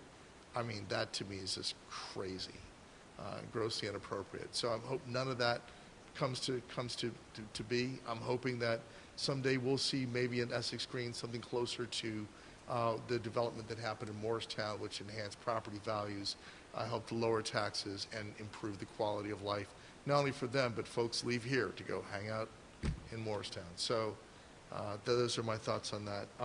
The meeting with Mr. Rutsky, Mr. Charles, and myself, sure, we'll be in touch and arrange something. We'd always be happy to meet with you. That's it. Okay. I just wanted to join you in saying we could speak after, once the meeting's over. Before we get back into executive session, we'll set up some time. I think that works for everybody. So now, I need a motion to move back into executive session. No further action will be taken. This is on personnel matters. So I need a motion to move back into executive session. I reluctantly make the motion. I need have a second? I'll second. All in favor? Aye. All right.